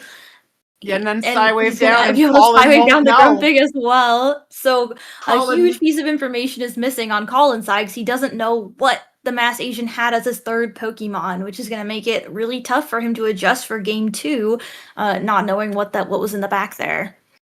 Yeah, that's just a tough way to go in Game 1 for Colin 6. Not even getting to see the Fearow. I think he would have been, you know, a little chagrined to see the Fearow, knowing it was waiting for the Galarian Weezing, and I was a little worried that there was too much farm given up there, but Masked Asian had a plan once the shields were down, knowing that Grumpig was in such a dominant position, taking out his counterpart on the other side, putting all that Psywave damage on the Galarian Weezing, maybe reading that double fairy backline from Colin. He didn't bring a single water, which makes his team usage very narrow, and Masked Asian able to sniff that out and really dominate the conversation with that Grumpig Galarian Weezing combo, really showing the power of that core in this meta and why they are the top 2 picks in this tournament.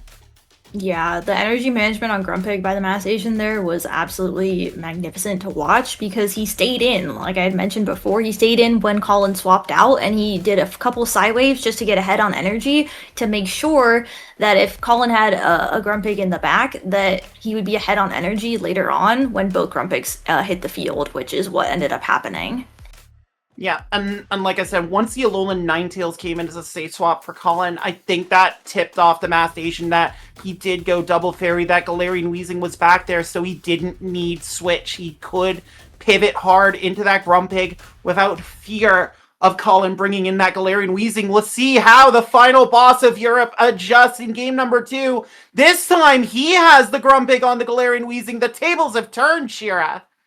Oh my goodness. And the Mass Agent's actually going to stay in here a little bit and go ahead and throw that Brutal Swing immediately and get some chip onto this Grumpig or potentially pull a shield. We also see the Lumineon lurking in the back line for the Masked Asian, which I love to see. And that Lumineon is going to do so well into Colin's back line. We have a Quagsire and an Alolan Ninetales, and they've got nowhere to go into that Lumineon.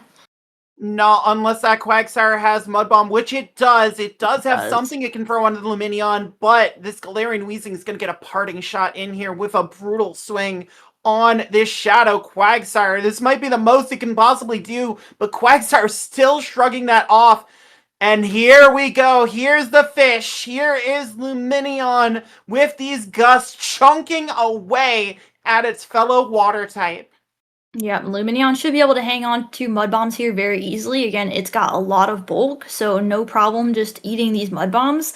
And it's a really nice tank to just be able to soak that energy and not have to eat it somewhere else. And then it can still overfarm a little bit even before it throws an Aqua Tail to get this Quagsire off the field. Look at how much gust damage that Quagsire took. It's actually chunking, which is surprising. Lumineon's not an attack-weighted Pokemon, but Gust is a really powerful move now. As someone who's been using Gust in NAIC preparations, I can confirm Gust is the fast move of choice. Lumineon gonna get an Aqua Tail as well on this Alolan Ninetales, but if Masked Asian doesn't pivot out, he does into the Galarian Weezing and is going to fire off the Brutal Swing bait. Colin's going to shield it, but I think the big thing for Colin here is he's just trying to get energy on this Alolan Ninetales to be able to try and take out whatever he thinks is in the back. And he's not going to get the farm down. Colin is going to go for the full farm down, but he knows this is just a Brutal Swing. He was counting, so he's going to no-shield this, which is going to chunk his Alolan Ninetales, but not that much. His Alolan Ninetales has so much energy now, so when the Masked Asian brings in that Grumpig, we'll see if he can potentially... He's waiting his switch timer to potentially make a catch on his Lumineon, but he is going to go ahead and let this first Weather Ball connect. Now this... A9 is absolutely stacked with energy. It's got 2 Weather Balls, and it's very close to getting a 3rd even. So when is the Masked Asian going to be able to use his shield? He's no-shielding the next Weather Ball, which is going to put a lot of pressure on this Grumpig here as it gets lower and lower on health. Yeah, the A9 banks the Weather Ball this time, goes to the Grumpig, and this is a dynamic punch thrown by the Masked Asian and shielded by Colin. He wants the final shield. Via this pick, he's going to get it because the dynamic punch is going to be reached. No catch attempt made by the Masked Asian. Here's the final shield. And is this Grumpig going to be able to get in a position to handle the Ninetales in the back? Masked Asian has his switch timer. He's reaching for it. Lumineon comes in. One Gust doesn't knock out, and the Grumpig survives, but doesn't have the dynamic punch, but is able to get the Psywave down. And Colin 6 has tied this game at 1-1 as that Grumpig just stood against the world and took every blow for Colin 6 to get back into this matchup. Yeah, I do really like that Colin pivoted to the Quagsire and it actually drew out the Lumineon to free up the Alolan Ninetales in the back. So that was a really smart play by Colin because there's one thing the Ninetales doesn't want to see, it's that Lumineon. And it ended up avoiding it because the Lumineon came into the Quagsire instead. And that was a pretty neutral matchup overall. Again, the Lumineon kind of just took 2 Mud Bombs, got rid of the Quagsire, but then was too low to do anything else. So maybe that was Colin's strategy, was, hey, I'm going to come in with Quagsire, just start farming up a bunch of energy, and then the Lumineon will take those 2 Mud Bombs and we'll get it off the field and potentially Psywave it down later on. The Masked Asian just ran out of HP there at the end. I do also like that Colin swapped out with that little Ninetales energy, predicting a potential catch onto the Lumineon from the Masked Asian, so that way he knew that he could bank that Weather Ball, and Alolan Ninetales should win the CMP over the Grumpig later on if needed. Yeah, both Grumpig and Lumineon not known for their offensive prowess in the Pokemon Go, but we are in yet another decisive game, number 3, and this time the Bacon is in the lead as both trainers bring their Grumpigs. No Galarian Weezing to be seen in the lead this time, Shira. Yep, so this matchup is going to come down to bait calls. It looks like Colin's just going right for the Shadow Ball. Now, I kind of like baiting in this matchup because it's pretty much guaranteed that the opposing Grumpig is going to shield, but he just goes straight for it, and then Colin swaps in the Blastoise, start getting some energy here. Now, the Mass Agent is going to fire off this Dynamic Punch, which is going to do a little less than half to this Blastoise. Blastoise, known for its bulk, can easily tank that. And he's going to fire off the Shadow Ball as well, pulling the first shield from Colin here.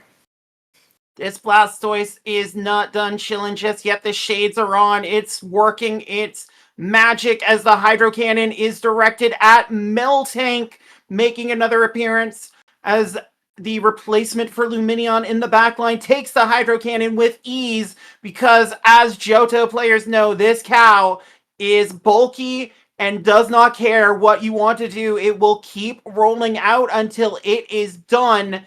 And Colin goes back to the Grumpig trying to find this Dynamic Punch, and instead the Masked Agent's going to fire a Thunderbolt off.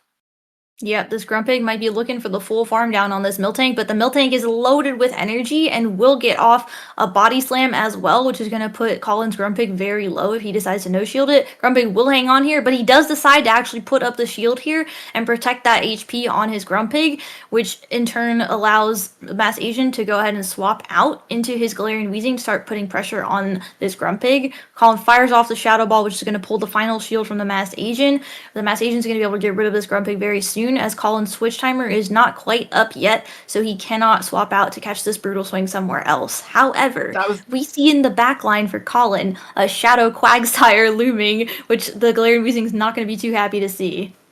No, and you can see the switch timer not up for the Masked Agent either. This Weezing is staring down the barrel of a Mud Bomb, trying to find this Brutal Swing, trying to get enough damage to prevent it. But Quagsire's there actually fires the Aqua Tail instead. This should still be enough Shadow on Shadow to take out the Galarian Weezing. It is. And now Quagsire saves a little bit of energy for this Grumpig returning. Switch timers are up on both sides, but the Mud Bomb's going to be fired by Colin 6. And we see the Masked Agent just going to have to sit there and take the Mud Bomb on the Grumpig. That Blastoise also still very healthy, trying to make a catch, can't do it. And this Grumpig continuing to farm. He does get the catch of the Hydro Cannon on the Miltank instead. And this may be the out for the Masked Agent. He's close to 2 Dynamic Punches on this Grumpig, but will he be able to hold on through a Mud Shot? Here's the first one. It will take down Blastoise. Can Quagsire snipe the energy? It can, and that will do it. Colin 6 gets the victory. 2-1 over the Masked Agent. And you don't get much closer than that, Shira. Yeah, that Grumpig was hanging on for dear life. It said, "Let me live this Mud Shot, please. I'm so close to the Dynamic Punch," and it just couldn't quite make it. So photo finish there. I do think potentially the Grumpig could have farmed up a little more on the Blastoise, because it threw 2 Psy Waves, took the rollout against the from the Blastoise, but it could have done one more Psy Wave there to not take the second rollout, and then throw a Dynamic Punch. Then it would have been 1 Psy Wave away from the Dynamic Punch, which would have come down to DRE, potentially getting that other Dynamic Punch off onto the Quagsire there. I do think Quagsire might have been out of range, though, because it was still pretty healthy, if I remember correctly. Yeah, I mean, it's just razor thin margins at the end there. Like the Masked Agent doing everything he could there, avoiding the catch on from the Blastoise, and then getting the catch of his own on the Miltank, but it just narrowly wasn't enough. And I will say, Shira, we may be looking at the footage on this one just to see. We did see Masked Agent's footage getting a little grainy in the middle there, so they might be looking to see if there were any Psy Waves lost that would have gotten him that Dynamic Punch. But we will keep you updated on that, I believe our refs are going to be looking over the footage, but I don't believe we are going to keep that from putting some battles on the screen for people. I think we're going to go into our other semifinal, which is Emmy Weedle against Rockhaven 703. We'll see what the back room has to say about what we were doing here. But again, no matter the outcome there, that like both trainers can hold their heads high on that result. Like it again, just the narrowest of margins there. One mud shot, one Psywave making the difference there. And when you have two trainers at the top of their games, it's going to come down to minimal fast move differences like that. Yeah, we did see the footage get a little grainy there, so I'm wondering if the Grumpig maybe did lose some Psywaves there as things were buffering a little bit. Maybe the internet connection wasn't the best, so that could have caused some lag there or caused some Psywaves to be missed, which would have impacted the end game. Again, I'm not sure if the Quagsire was actually in range of a move though, so even if some Psywaves were lost, they could potentially come down to just the range of the Quagsire's health at the end there as well. But it would have been really, really close either way, so I can definitely understand them wanting to take a look at that footage and actually count those Psywaves, make sure that none were missed there. Because that is the big thing there. If the mud shot is able to register the damage on the Grumpig before the dynamic punch is reached, then obviously it doesn't matter. But the question becomes, would the Grumpig have had the dynamic punch before the Quagsire came in? Because the Quagsire would not have been able to cancel out the dynamic punch with its mud shot unless there was a one-turn situation allowing that mud shot damage to register. So it is actually very important for the Masked Asian if he would have had that dynamic punch going into the Quagsire's emergence, determining whether or not that battle would have been his. Yeah, and our refs are taking a look at that right now. And if we're potentially going to get a provisional match set up, they are still talking about what is going to be the case here. It looks like maybe there was some lag. If that's the case, then potentially there would be a provisional match. But again, our refs are still working on that, still looking at the video footage there. I do like that Colin brought the double water backline. I think that was really strong for him. And I like that adjustment because he didn't bring any water types game 1, did he? So he made that adjustment. He brought the Quagsire game 2, and then game 3 he brought double water backline with Blastoise and Quagsire. And I think that potentially was a stronger look for him into the Masked Asian's team, especially since the Masked Asian was then using that Weezing. He didn't seem to be very scared of the Quagsire, so Colin bringing the Quagsire to put that Weezing kind of in its place was a good adjustment, I think. And we are getting word now. We have a decision. Colin 6 has conceded the matchup to the Masked Asian, realizing that if a Psywave was missed, he would not have been able to mudshot down the Grumpig. So the Masked Asian will be given the victory there. It will be a 2-1 decision in favor of the Masked Asian, and he will move on to our version of the Grand Finals, a little less prestigious than the Turin Grand Finals that we saw earlier today. But the Masked Asian will be playing for the title, and we will determine his opponent with this next matchup. It will be Emmy Weedle against Rockhaven 703. Two very talented battlers. As we mentioned, Emmy Weedle 8-0 in this tournament, has not dropped a set yet, and Rockhaven will be trying to change that as we look at their teams coming up here very shortly while our trainers are getting in. Take a look at the matchup. We've got a Grumpig on both sides, no surprise there. Shock. And we do have double Psychic on both sides as well, with Rockhaven favoring the Hypno and Emmy Weedle favoring that Alolan Raichu that we saw him play expertly earlier. And again, Emmy Weedle has not lost a single match today. He is undefeated. So going into this, I'm sure his confidence is at an all-time high. Rockhaven's looking to take down the undefeated person in this tournament so far. So let's take a look at these teams a little more in depth here. Rockhaven's got the non-Shadow for Alligator, actually, which is interesting. I know we saw Shadow earlier, which puts a little bit more pressure on the Grumpig, but the non-Shadow for Alligator offers a little more bulk. which could be useful in some of these matchups as well. And we've got the Kecleon, the Miltank. We got Miltank on both sides, actually. So we've got Miltank grumping on both sides. And then no Weezing from Emmy Weedle is very interesting. His fairy of choice is actually Azumarill, which is not often seen in this meta since Galarian Weezing usage is so high.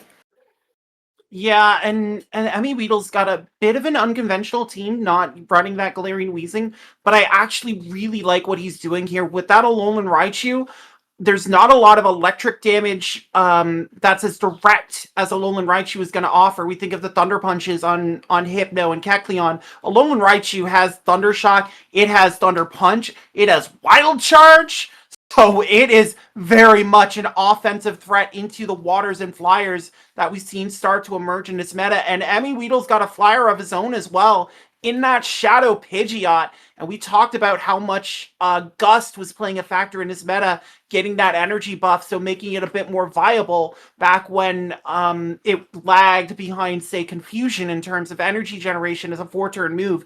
These Gusts have been wreaking havoc on this tournament, much like if it was a picnic out in the park. The gusts of wind are just doing damage. And I also really like the Azumarill selection as well. If you're gonna go for a fairy, you can go either two ways. You can go with the spamminess of Galarian Weezing or Sylveon, trying to prevent the Galarian Weezing, or you can go for something with staying power in that Azumarill. And given that Emmy Weedle is running an Alolan Raichu, running a Pidgeot, it makes sense to have a bulkier fairy on board as opposed to another Pokemon that you might have to give your shields to. Definitely. Azumarill is a really interesting pick here. I do like that it's the one Pokemon that can also tank Hydro Cannons from that Feraligatr.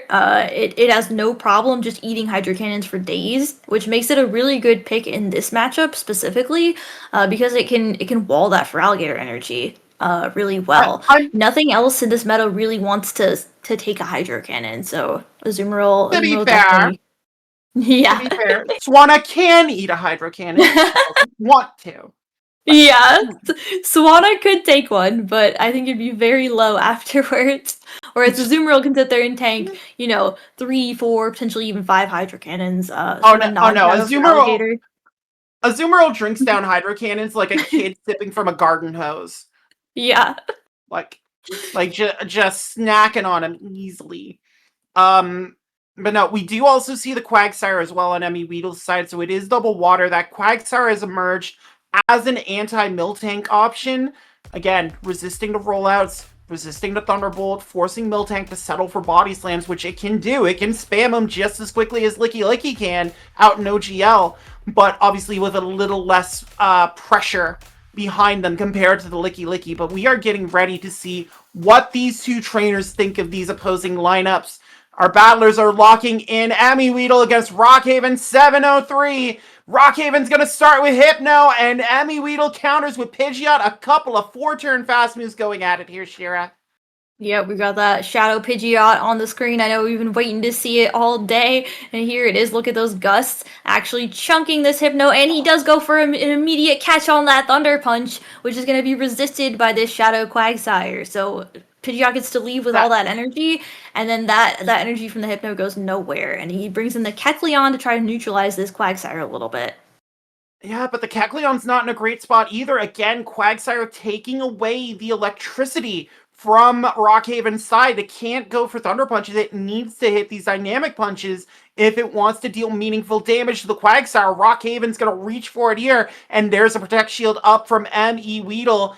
And also in Rockhaven's mind, that Pidgeot has at least an Air Cutter and is looking for more later in the matchup. So he has to manage the damage on this Kecleon as a Mud Bomb comes through. Will he put up the shield? He will not, and Kecleon is out of here. Yeah, he kind of forced a no-shield there because he was doubled up on Aqua Tails. So if he had thrown the Aqua Tail and shielded, there would have been another Aqua Tail right after that. I mean, Weedle gets the alignment that he wants here because Azumarill can take these non-stab Thunder Punches from Hypno with no problem. Hypno's not an attack-weighted mon. Look, that Thunder Punch did very, very little damage to this Azumarill, and the Azumarill is going to do what it does best here and just soak damage. and just put out a little bit of damage of its own with this play rough firing off. Hypno's going to be able to hang on here, but Weedle gets the alignment that he wants, which is to not have the Pidgeot on this Hypno.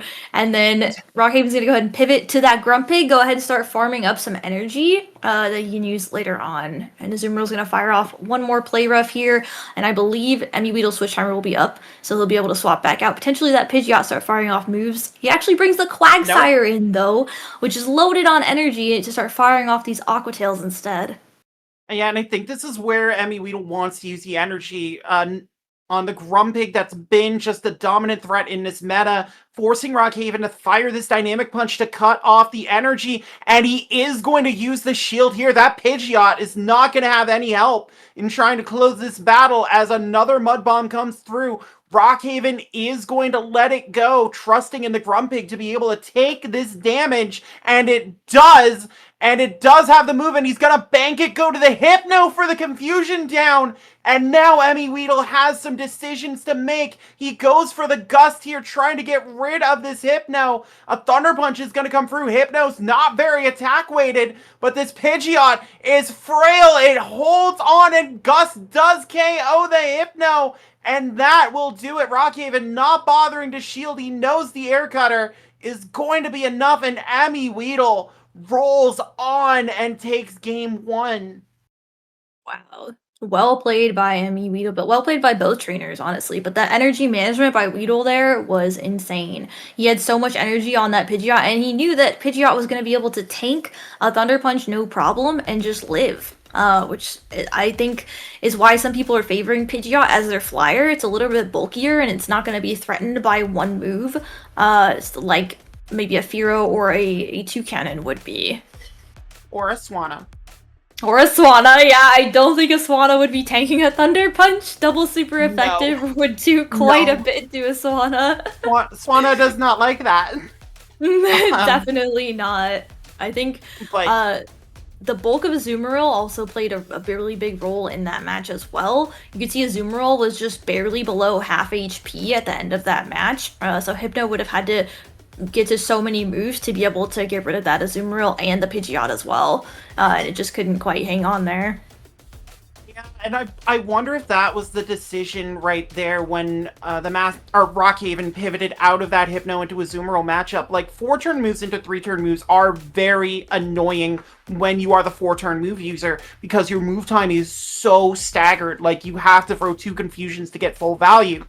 But if he stayed in against the Azumarill, which doesn't have a lot of offensive pressure, only using those bubbles and being very slow to get the Ice Beam and Play Rough, I wonder if he could have stored enough energy to deal with the Pidgeot in the end game. Obviously, he wasn't able to get the second Thunder Punch off, but we'll have to see what adjustment Rockhaven makes. Kecleon is in the lead this time, and it finds that Shadow Quagsire from Emmy Weedle.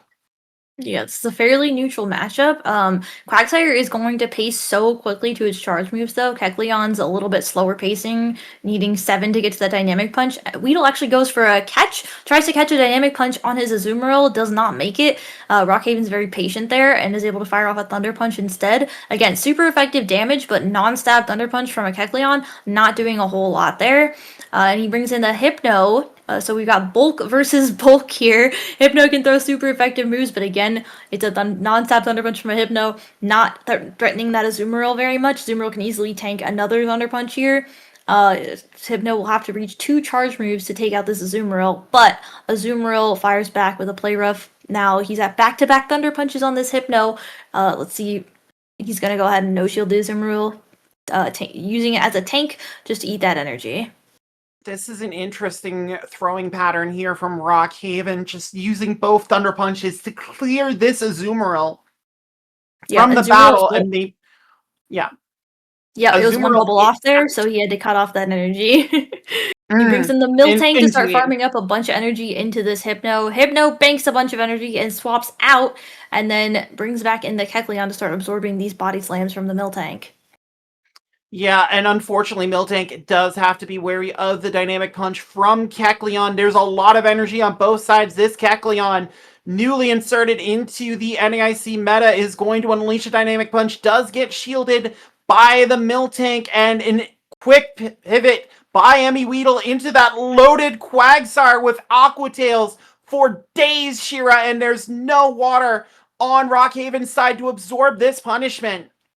Yep, he's going to let the Kecleon go down, saving shields for potentially his Hypno here. Hypno's going to come and fire off a hard-hitting Shadow Ball, and Emmy Weedle is going to put up his second Protect Shield of the match. He does not want to eat that Shadow Ball, wants to protect the health on this Quagsire. He knows that Quagsire has so much energy, and he's going to get off so many moves into this Grumpig. Rockhaven's going to go ahead and throw up a shield. He needs to start preserving HP on this Grumpig since it's not his last Pokemon, but he's got a low health Hypno, so he wants to save HP somewhere. He's actually going to go ahead and put up his second shield immediately as well. He said, no, I want Grumpig to be a little bit healthy here, and Quagsire's moves are probably going to hit a lot harder than the moves from the Miltank in the back, so this is the place to use the shields.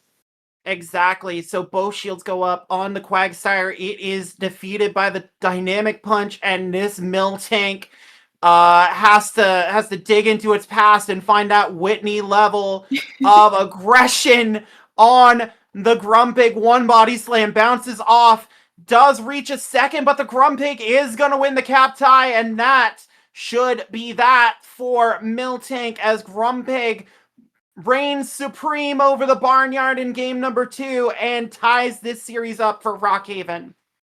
Yep, so we got an even match, 1-1, well played on both sides. Rockhaven made some good adjustments there to be able to deal with that bulky Azumarill and saving the Hypno to just deal with that as well. And he saved both shields for his Grumpig that time. He led the Kecleon, didn't shield at all. He was like, Kecleon's just here to put out some damage and maybe potentially pull shields from Emmy Weedle as well. And it did its job there. Grumpig being able to clean up with a 2-shield advantage at the end. So well played for both trainers. Yeah, decisive game 3 coming up next. How will the trainers adjust? I mean, I really like that team comp recognition from Rockhaven. Seeing the Quagsire up front and then Azumarill on the swap, you don't think a Pidgeot or a Raichu is going to be hidden in the back, so it makes sense to save those shields and protect your Grumpig if you think there's not going to be as much of a threat, if you know the big threat is the Quagsire offensively. So in diagnosing that, he was really able to set himself up well in that endgame, let his Grumpig take control of things, and put the pressure on those 2 water types in the Miltank to get the job done. It's just a brilliant read there by Rockhaven, and we'll see if Emmy Weedle has a response. Game number 3, Azumarill is back in action on the lead, but Rockhaven responds with that Hypno and those super effective Thunder Punches. Yeah, we've got the 2 bulk monsters in the lead here. It's going to be a very neutral matchup. The timing here is a little awkward for Rockhaven, the 4-turn into 5-turn moves, but Emmy Weedle's actually going to farm up a bunch of energy on Azumarill and let Rockhaven throw the Thunder Punch first. Again, Azumarill's going to snack this no problem, and then Emmy Weedle can go for good timing here, do 1 and throw his Play Rough there, which again, Hypno's going to tank just as well. It's got no problem taking that energy. Look at this backline, though, Shira, from Rockhaven. That's Kecleon and Feraligatr just waiting for that Grumpig to come out and deal fast move pressure. Shadow Ball is going to be caught on the Quagsire this time from Emmy Weedle. Rockhaven connecting with the Shadow Ball, and in comes Gator, the lone Aqua Tail resistance on Rockhaven's side, forcing this Quagsire into Mud Bombs, and it's a non-Shadow Gator, Shira, so it can snack one of these Mud Bombs like an apple. Yeah, I really like the pivot to the Feraligatr here from Rockhaven, knowing that Quagsire is coming every time, and knowing that Emmy Weedle's going to lean on his Grumpig as well, and Feraligatr deals with both of those Pokemon really, really well. And he was able to line it up not on the Azumarill, which is exactly what he wanted. Feraligatr's going to overfarm here a lot. It looks like maybe he missed a Shadow Claw there. It looks like he got 3 Shadow Claws, and the Azumarill did 2 bubbles and threw a move. Not sure about what happened there. That was a little weird. But Azumarill's going to fire off that Play Rough and pull the first shield from Rockhaven. Rockhaven's just going to keep overfarming on this Feraligatr because he knows this energy is going to be really good into the back line here. I love that shield from Rockhaven too, knowing that you have time against a slower Azumarill, saving that energy. Kecleon comes in, and Emmy Weedle has been perfect to this point, but he may not like what he sees here, as this Kecleon is just sucker punching away the Grumpig. These dark moves doing so much damage to the pig, and there's still a shield on Rockhaven's side. He can just keep going as long as he wants with this Kecleon shielding the dynamic punch, and Emmy Weedle's gonna run out of time in a hurry, knowing that there's energy on that Gator. Yep, the Gator did leave with a move, so Emmy Weedle has to. Oh, he's gonna go ahead and use his last Protect Shield here. Might come down to a catch opportunity later on. He's got to get this Kecleon off the field, so he is gonna fire off this Dynamic Punch. That Gator has got a lot of energy, so it's gonna come down to if he's gonna come in and throw it. Is Emmy Weedle gonna potentially? He does have that Azumarill in the back, potentially for a 1 HP catch there.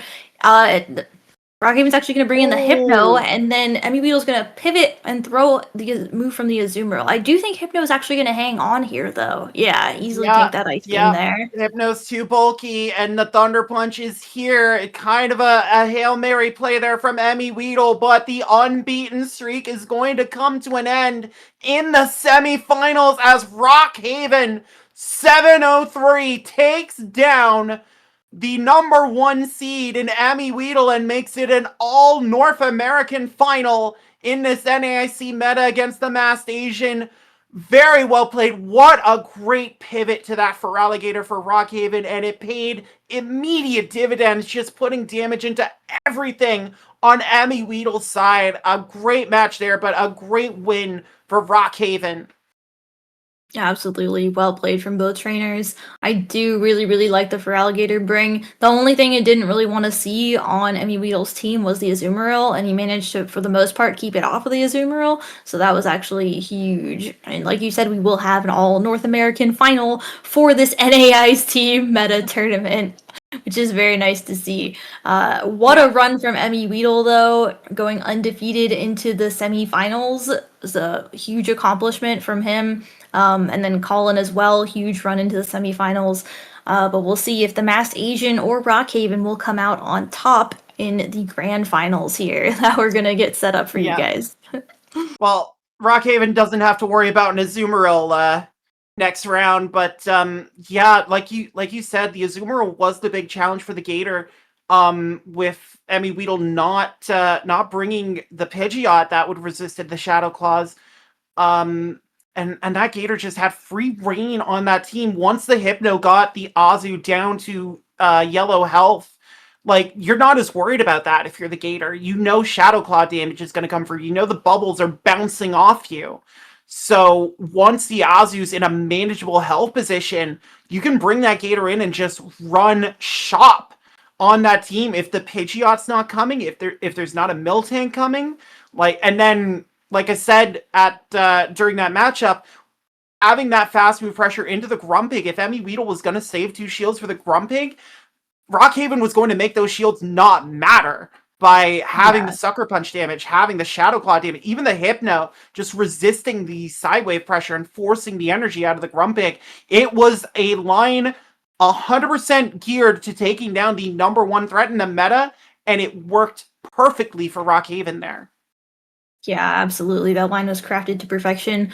And the Kecleon was so pivotal there just to apply that pressure onto the Grumpig and force its shields, right? The Sucker Punches just add up so quickly, and Grumpig, can only pace the dynamic punches so quickly, right? It's 12, 11, 11. By the time you got into 1 dynamic punch, you've taken 6 sucker punches, which has done like 1/3 of your health as the Grumpig. So there's just so much fast move pressure there, which is why Kecleon, we've seen the usage be so high at almost 50% usage in this tournament. It's just such a good neutral pick, especially when the opposing fairy is an Azumarill. But now we're going to get into our grand finals matchup. Take a look at these teams. We have Rockhaven, which we just saw, versus the Masked Asian. The Lumineon has returned. We're either gonna have a Kecleon champion or a Lumineon champion. That's mind blowing considering 2 weeks ago both these Pokemon were buried in the rankings. What a difference a move update makes, eh?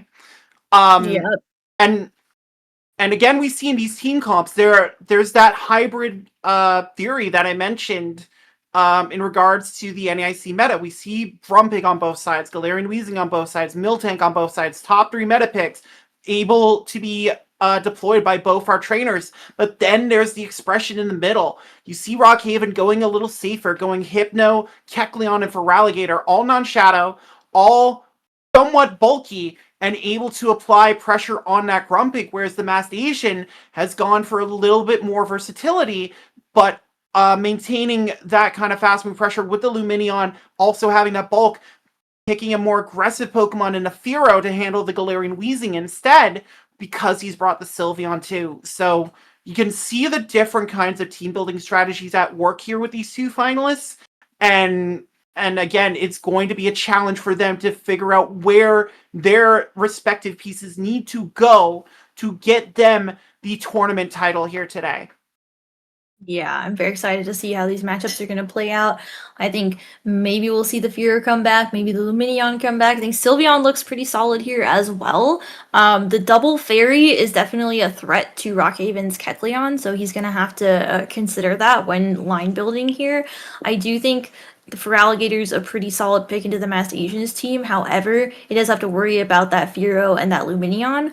There's not a lot in the meta that's winning cap tie over the Feraligatr, but Fearow is one of those Pokemon that will win that cap tie. So on even energy, I believe the Fearow is just gonna sweep that Feraligatr.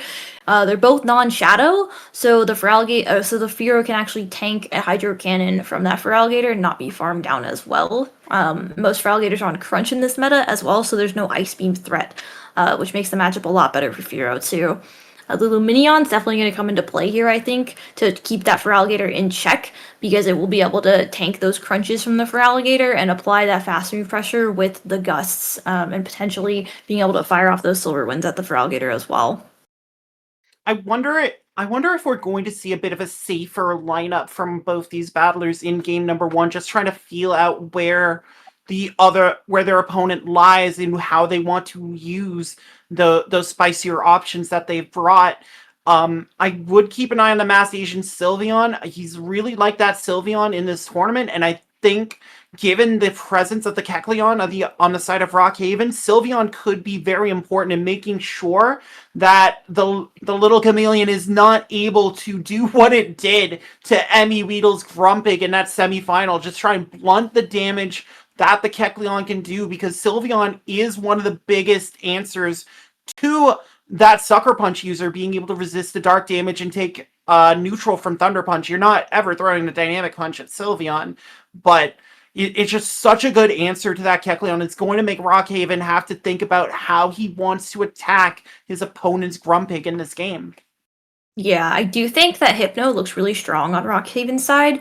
There's not really a direct response from the Masked Asian to that Hypno, because there's like no fast move pressure into that Hypno, right? So I think the Hypno's going to be really strong. It's strong into Miltank. It's pretty neutral matchup. It's strong into the Galarian Weezing. It's got Thunder Punch to hit the Fearow, and Fearow does not want to take a Thunder Punch after taking those confusions. It's got Thunder Punch to hit the Lumineon as well, and it's got a lot of play into the Sylveon. Can easily tank a Shadow Ball as well. So I think we're definitely going to see a lot of Hypno play here, just because of its bulk and just its neutral presence in this matchup. 100%. Our trainers have sent the battle, so they are selecting their 3 Pokemon they are going to bring for this tone-setting game number 1.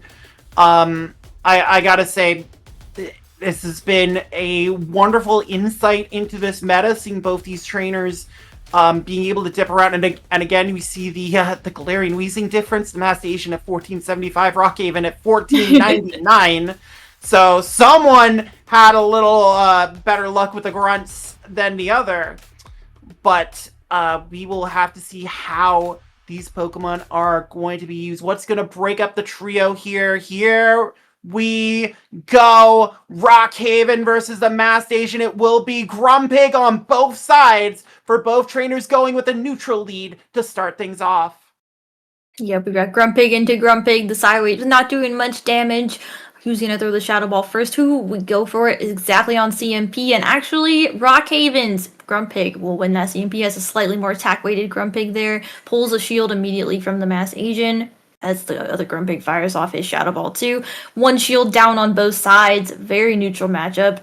See, he has Rockhaven has a Miltank in the back, could potentially go for a Shadow Ball catch, but Masked Asian actually pivots Sylveon immediately. Sylveon up energy. a little bit scary for the Galarian Weezing to come in and tank this Psyshock. It will be able to live 1, but it's going to do massive damage. Oh, and the thing with Sylveon is it could win cap tie against this Weezing too. As you mentioned, Shira, there is a range where Sylveon would have the advantage. And Masked Asian does put up the shield on a Sludge. Big shield call there by the Masked Asian to keep the Sylveon upright. Does go for the Psyshock on the potential cap tie. Rockhaven over farming a little bit and now has to make the decision. Does throw up the final Protect shield here. The Sylveon does not have an escape plan, and it is going to go down to this Sludge. Yeah, and the Weezing was able to overfarm a little bit as well, so it could potentially land a move into whatever comes back in. But Rockhaven's going to save that energy, pivot right back out to his Grumpig, which is going to be ahead of the Masked Asian's Grumpig. And Masked Asian's going to respond with his own Shadow Galarian Weezing, because he was running the ABB Fairy line. He no Protect shields again, so the Shadow Ball is going to connect. However, that Grumpig is fastly approaching Brutal Swing range from this Shadow Galarian Weezing. I believe this will get the knockout. If not, maybe one Fairy Wind after that. So the Grumpig will be off the field shortly. Oh, actually, No. 2 Fairy Winds. It is still very much alive. It's going to take out the Galarian Weezing. And it will be all up to the Masked Asian's Grumpig here in game number 1. It's got an opposing Galarian Weezing and an unknown third, but we know that third is Miltank, and Miltank is very much under threat from these dynamic punches. It may come down to a catch here, Shira, if this is going to be the Masked Asian's game here in this opener. That first dynamic punch does so much damage. Gotta fire out the Body Slam, try and get some damage onto this Grumpig, but it's going to come down to when the Masked Asian throws this dynamic punch, which will be coming up. Oh, he does throw it, and Rockhaven's just gonna lose the Miltank here on this dynamic punch. I believe the Galarian Weezing had some energy. He does. He's 1 away from a Brutal Swing, which is going to connect with this Grumpig. Yeah, he was just waiting and saving that energy for later. I wasn't sure if he was 1 or 2 Fairy Winds away. I think either way, the Weezing would have made it. And that will be game 1 to Rockhaven there. Well played by both trainers. Yep. The Weezing is annoying because of that Brutal Swing spam, and it takes advantage of it there in game number 1. And you could see that pivotal moment there, Shira, after the cap tie on the Shadow Ball in the opener there between the two Grumpigs. Masked Asian immediately swapping out to that Sylveon, but Rockhaven stayed in and got those side waves. And as you mentioned, it's so important when you're in a mirror matchup like that to have the energy advantage. And Rockhaven saving that energy on the Grumpig was so vital in forcing the Masked Asian into a bad decision, making him try and catch that Shadow Ball on the Galarian Weezing, knowing that the Grumpig would not be able to take it, and thus just setting himself up to control that endgame where he forced the dynamic punch on the Miltank, was able to get the energy on Galarian Weezing. That one little decision there early on in the game really paid dividends for Rockhaven during the entire matchup. Yeah, I agree. It really comes down to who plays the Grumpig better and who is able to manage their Grumpig energy better, right? Because like you said, staying in a little bit when that Sylveon came in to just get a couple of side waves extra on that Grumpig for Rockhaven paid dividends in the end game there when he was able to outpace and get to that Shadow Ball and make use of that Grumpig more so than the Masked Asian was. So that was definitely masterful gameplay there by Rockhaven, and we are locked in for game number 2. This is a best of 3 match, so this could be match point for Rockhaven, and he's leading the Feraligatr into the Sylveon. Will the Masked Asian be able to pull one game here, keep it in the match for him? Immediate pivot out to the Weezing, and he's gonna stay in with the Feraligatr and go ahead and throw this Hydro Cannon, which would threaten massive damage. Immediately pulls a shield from the Masked Asian. It wasn't quite immediate there, Shira. We did see one Fairy Wind from the Sylveon, maybe trying to reach for that move. We do see Hypno as a response from Rockhaven. Masked Asian went with a safer lineup, and Rockhaven's like, nah, I'm just gonna attack it with my counters here. Feraligatr for the Grumpig, Hypno for the Weezing. Hypno does not care about these Brutal Swings, Shadow or not. It can tank it very easily and continue hanging confusions on this Galarian Weezing, forcing a decision here with this Thunder Punch, and Galarian Weezing's gonna go down early for the Masked Asian. Yeah, this could set up a nice farm down for whatever the Mass Agent decides to bring in, which is going to be his Grumpig. You know, we know Grumpig up energy is going to be very dangerous. There's nothing on Rockhaven's team that really wants to take that energy, but he's going to bring that Feraligatr back in, which will have the pacing advantage after a couple of moves are thrown, since the Grumpig is going to pace a little bit slower to those moves. It might be up on energy, but the Feraligatr can catch up very quickly.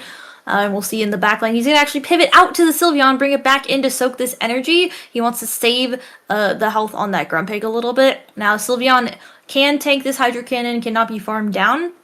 So he's going to go ahead and do that, farm up, and throw the Psyshock one before the Feraligatr can get to his next move. Now, this is a non-Shadow Feraligatr, so it should be able to hang on to this Psyshock, should not threaten the knockout here.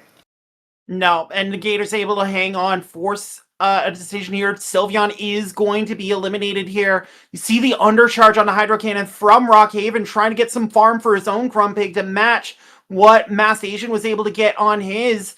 But will it be enough? They look very even here. Who's going to reach it first? It's going to be Rockhaven going for that extra Psywave, and we see the bait from the Masked Asian. So the question is, Shira, is Rockhaven going to go for 2 Shadow Balls? Is he going to try and go for a bait of his own? This switch timer is not going to come up yet. He is going to throw the Dynamic Punch, gets the shield from the Masked Asian, and will he get there in time to get rid of the opposing Grumpig and take this title? It's a cap tie, and Masked Asian's Grumpig is going to get the Shadow Ball off and eliminate Rockhaven's Grumpig. Right there, and the Gator cannot survive the Psywaves, and on that cap tie, the Masked Asian has tied this series up at 1 win apiece. Yep. This is why it could be important for trainers to potentially run a more attack-weighted Grumpig. You see both trainers threw a Dynamic Punch bait, which they had to do. As soon as one of them baited, the other one had to, because they knew it was going to come down to literally one Psywave of difference there, and end up being a cap tie in the end. So having a slightly attack-weighted Grumpig could actually pay dividends for you, and it did for the Masked Asian here, because he was able to win that cap tie, which won him the entire game here. And now we are at 1-1. So it's going to be the winner of the next game takes it all and is the champion of the entire tournament, which is going to be massive. This is what you wanted to get down to. 1 game for all the marbles. We've seen the Masked Asian has the advantage here on the Grumpig mirror, winning that cap tie very consistently. So it's not a matter of coin flips. The Masked Asian knows he's going to get that. So here we go. Rockhaven versus the Masked Asian. For the tournament, Shira, one more time, it's a decisive game number 3! And we are going to be going into it very soon. Here we go. It will be Hypno for Rockhaven against the Sylveon for the Masked Asian.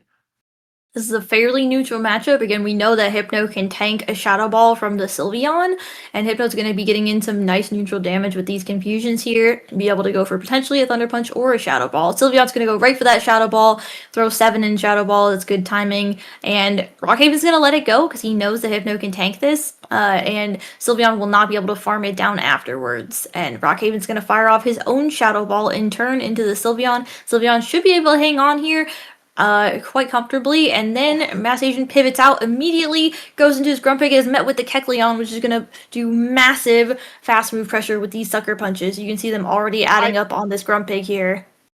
I was going to say it was going to be very important for the Masked Asian to get alignment given what we've seen in the backline. Unfortunately, he pivots out, and Rockhaven did bring the Kecleon in game number 3, wanting to put the clamps on that Grumpig and shielding up both these Dynamic Punches. This is what you do as a Kecleon player. You just take the Psywaves and try and Sucker Punch all the way down, and he can do it. And Kecleon is now absolutely loaded on energy here, and these Thunder Punches are going to be absorbed by the Sylveon. It might be enough here to get the knockout, and it is all up to this Galarian Weezing. Yep, this Galarian Weezing is not going to want to shield these Thunder Punches, but it's going to be forced to try to save that HP. I think Mass Asian knows that it's going to be that Grumpig in the back, and Rockhaven brings it in. One Brutal Swing is not going to be enough to KO here. The Mass Asian will have to get to 2 Brutal Swings to get rid of this Grumpig, and will have to get to another move to get rid of that Kecleon, but he still does have a shield remaining as well. These Psywaves are chunking into this Galarian Weezing though, and he's going to fire off the Shadow Wall to pull the Mass Asian's last Protect Shield here. I was gonna say, I mean, you have a shield left, but you can't shield what you really want to, which is the confusions coming from the Hypno, or the Psywaves coming from the Grumpig. This Galarian Weezing trying to get as much energy as possible before firing off the Brutal Swing to take out Grumpig. This Hypno is likely in range of a Brutal Swing of its own, so it's down to Rockhaven's decision what comes in to face this Galarian Weezing. It is the Hypno. He waits, he gets the catch on the Kecleon. But will it be enough here? Will the Mass Asian be able to farm down? He's trying to undercharge it as well as he can. This Kecleon does have energy though, and is able to reach the Thunder Punch, and that is going to do it. Rockhaven is going to be your tournament winner, taking down the Mass Asian with that vital catch at the end. Huge congrats to Rockhaven. Oh my goodness, well played. The wait and catch at the end was phenomenal. He brought in that Hypno, did not throw the confusion. He said, I need to catch a Brutal Swing on my Kecleon, because Kecleon will live a Brutal Swing, but it will not live a Sludge. And of course, you're going to throw the Brutal Swing at the Hypno if you see it on the screen. So he waits, makes the perfect catch to win the game. Oh my goodness, that Kecleon energy did massive damage at the end there. We will potentially be getting an interview with Rockhaven, our winner, to get his insights and his thoughts into the meta and his team building and the tournament and everything. But huge congratulations to Rockhaven. Just a very well played. It's so hard to do catches when you are a 4-turn fast move using Pokemon, but when you put your opponent in a situation like that where the Mass Asian had no choice, he could only do one and throw. And Rockhaven, very aware of that, able to wait the turn and then get the Kecleon in to catch the Brutal Swing. Just so masterfully done. Such awareness on Rockhaven's side.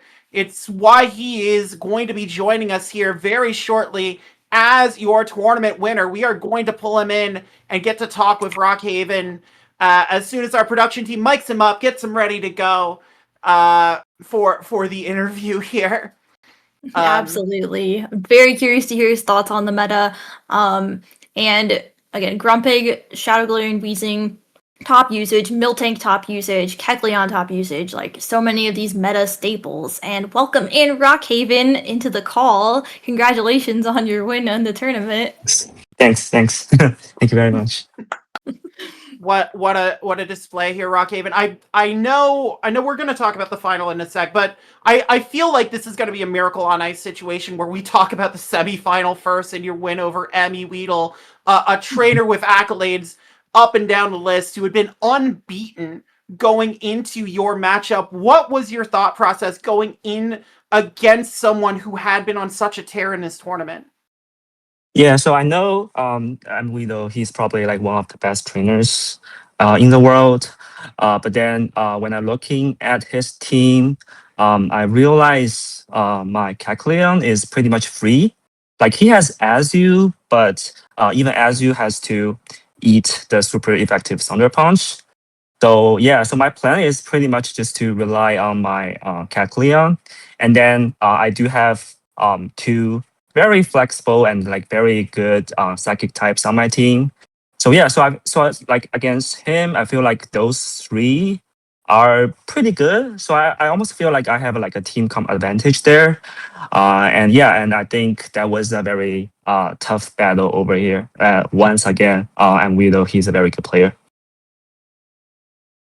100%. And would you consider the Kecleon the MVP of this tournament run for you? We saw what damage it put up against Emmy Weedle and against the Masked Asian in the final there. Being able to 2-shield farm down a Grumpig is one of the greatest joys I think you can find in this NAIC meta when you just get Kecleon on there and just lick your lips at those sucker punches. How good has Kecleon been for you in your preparations for this tournament and this tournament run? So I know like people are all super hyped about Kecleon since the move updates. Like I think the Thunder Punch really gives it like a very good coverage move, because I don't think there are too many things resists um electric in this meta. Like we do have mud boys like Quagsire, and I don't think other than that, probably like Drampa, but Drampa is just too squishy, so almost no one brings Drampa. So yeah, so I think Latias. Oh yeah, true. Yeah, like all those squishy dragons. So yeah, so I feel overall speaking, Kecleon is pretty safe as long as it can avoid all the fairy types. But of course, I feel like this is a Pokemon that you need to learn about it, like by practicing, by playing Go Battle League, especially for its damage. Like when you can two shield and farm down, and what is like how much damage does each Thunder Punch does, and like in what range can a dynamic punch KO a mutant, for example. Because like the downside of Kecleon is all the moves here are non-step moves. So which kind of limited its performance in neutral plays. But I feel like as long as if you can give it some energy lead or some shield advantage, it can do a lot of work for you. Yeah, I was surprised that you brought it into a double fairy team. Can you tell me about the decision to bring Kecleon in that game 3? It put in a lot of work. Obviously, it ended up on the Grumpig, but with the pressure of the 2 fairies being there, can you tell me about why you chose to bring the Kecleon? Yeah. So, because I know Mask Asian, like at the point of game number 3, I know he is going to bring that drum pick 100%. So that was like the point where I tried to build my team. So I think so I essentially just try to make myself good or neutral against that ground pick. And I don't think like for the first 2 games, I just try to be strong against those fairy types. So at the moment, I feel like it's probably the time for Kecleon to shine in the end. Yeah, that makes a lot of sense. Try to pressure the fairies and then be able to bring the Kecleon to free it up a little bit. Definitely makes sense. Yeah, and like you said, Kecleon's a Pokemon that needs to find its targets. It's very easy when literally every team in this tournament has a Grumpig for Kecleon to try and farm. I do want to talk about your other, in my opinion, Grumpig answer, and the one you used to take down Emmy Weedle in the semis. Again, I'm going to go back to that semifinal. That the line you ran in game 3 against Emmy Weedle with the Kecleon for Ralligator backline. The second I saw that, I'm like, oh, this Grumpig is bacon. It is pork chops. It is a smorgasbord right now. Was that influencing your decision to include Feraligatr on this team, or did you more like Feraligatr as a neutral option as a water type? So to be honest, like when I lock in this team, that was I think the first day of the move updates. So at that point, like everyone is still trying to explore their team options. And Feraligatr is actually one of the Pokemon that I relied a lot before the move update, especially in the grassroots tournaments, especially because so my thought process behind like when building this team is apparently Kecleon was something that I want to bring. But if I bring another psychic answer, like for example, DWAT, like those bug damage Pokemon, that would make me super awkward against like any fairy types, especially Galarian Weeding out there. So that's why I opt to put Feraligatr onto my team at that point. But at this point, like after several days into the new season, I kind of feel that for alligator, like when we go to the actual NAIC, its usage, I think it's gonna drop, unfortunately, because there are just like too many good normal types out in this meta, like Miltank, and then those normal flyers, especially like in this meta, you can most of times you don't run Ice Beam, so things like Pidgeot would be very scary for Feraligatr. And then of course there are Kecleon. So yeah, so I feel like if like to the actual NAIC, if I am going to bring any warrior types, I might consider things like Quagsire, or even Shadow Samurott. I know this thing, some trainers are super hyped about Shadow Samurott. Unfortunately, I don't have one, but I'll see if I can build a very bad IV ones and see if it really works. I can tell you, Rockhaven, you don't want to do that. It's not worth. But you mentioned that you thought Feraligatr might drop in usage. We do have NAIC official coming up this weekend. I assume you were going to be in New Orleans for that. Is this the team? Are you looking to make any changes to this roster heading into that event? Well, okay, all I can say right now is Grumpig will be on my team at NAIC. It's a very, very bold statement for you to make, Rockhaven. Very, very declarative. But no, again, congratulations on your run. You took down the top seed. You held your nerve. Your Grumpig gameplay shined overall, and I'm sure we will get to see it on display this upcoming weekend in New Orleans. Congratulations, Rockhaven, and thank you for some great battles on this stream. Yeah, Thank you so much. I really appreciate it. And thanks for letting us interview you as well. And huge congrats as well. Thanks. I will be at NAIC as well. I believe AJ will be, so we will see you there. Cool. See you. I might be. You might be.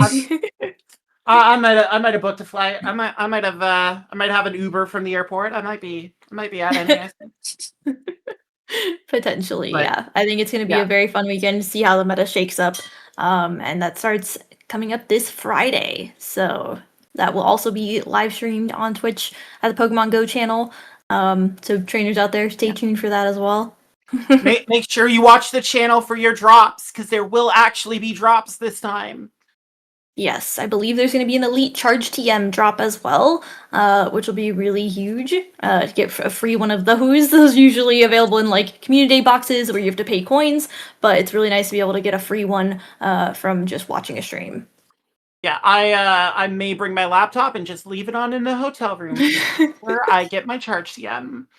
Definitely. But yeah, that will bring us to the end of the NEIC tournament as put on by Zygarden. A big shout out to Zygarden and the team behind it for hosting this tournament, for hosting this cast that you and I get to be a part of, Shira. It's been a blast watching these battlers go back and forth with Grumpig and Miltank and Galarian Weezing and occasionally some other Pokemon, but mostly those three. Yeah.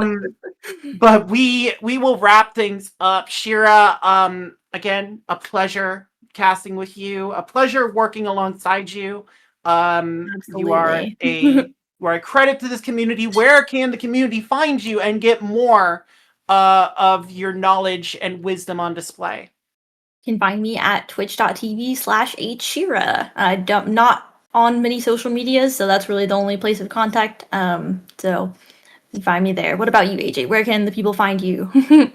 Well, if you're not sick of me yapping on Zygarden, you can find me on my own channel at twitch.tv/finalbossaj. That is the only place I stream at the moment. I don't do social media because social media is a cesspool, but I guess I do have a blue sky at finalbossaj. And if you're Kevin Solidaris, you can tag me on Twitter at finalbossaj, but I will not answer. But yeah, again, thank you to our production crew, our producer, Anna Hoffman, behind the sticks, and our trainer wranglers RC Cola and Telegraph Train. We are going to raid into someone who I refer to as the other Alex because Alex Dune appears on my stream very often. We're going to raid Alex Brownie. He is going to take you through the action from Turin, I believe. He's doing a watch party for that. So enjoy that. So, for H. Shira, for the entire team here at Zygarden GG, I am Final Boss AJ. Thank you so much for joining us today, and we will see you again next time, and I will see people at NAIC.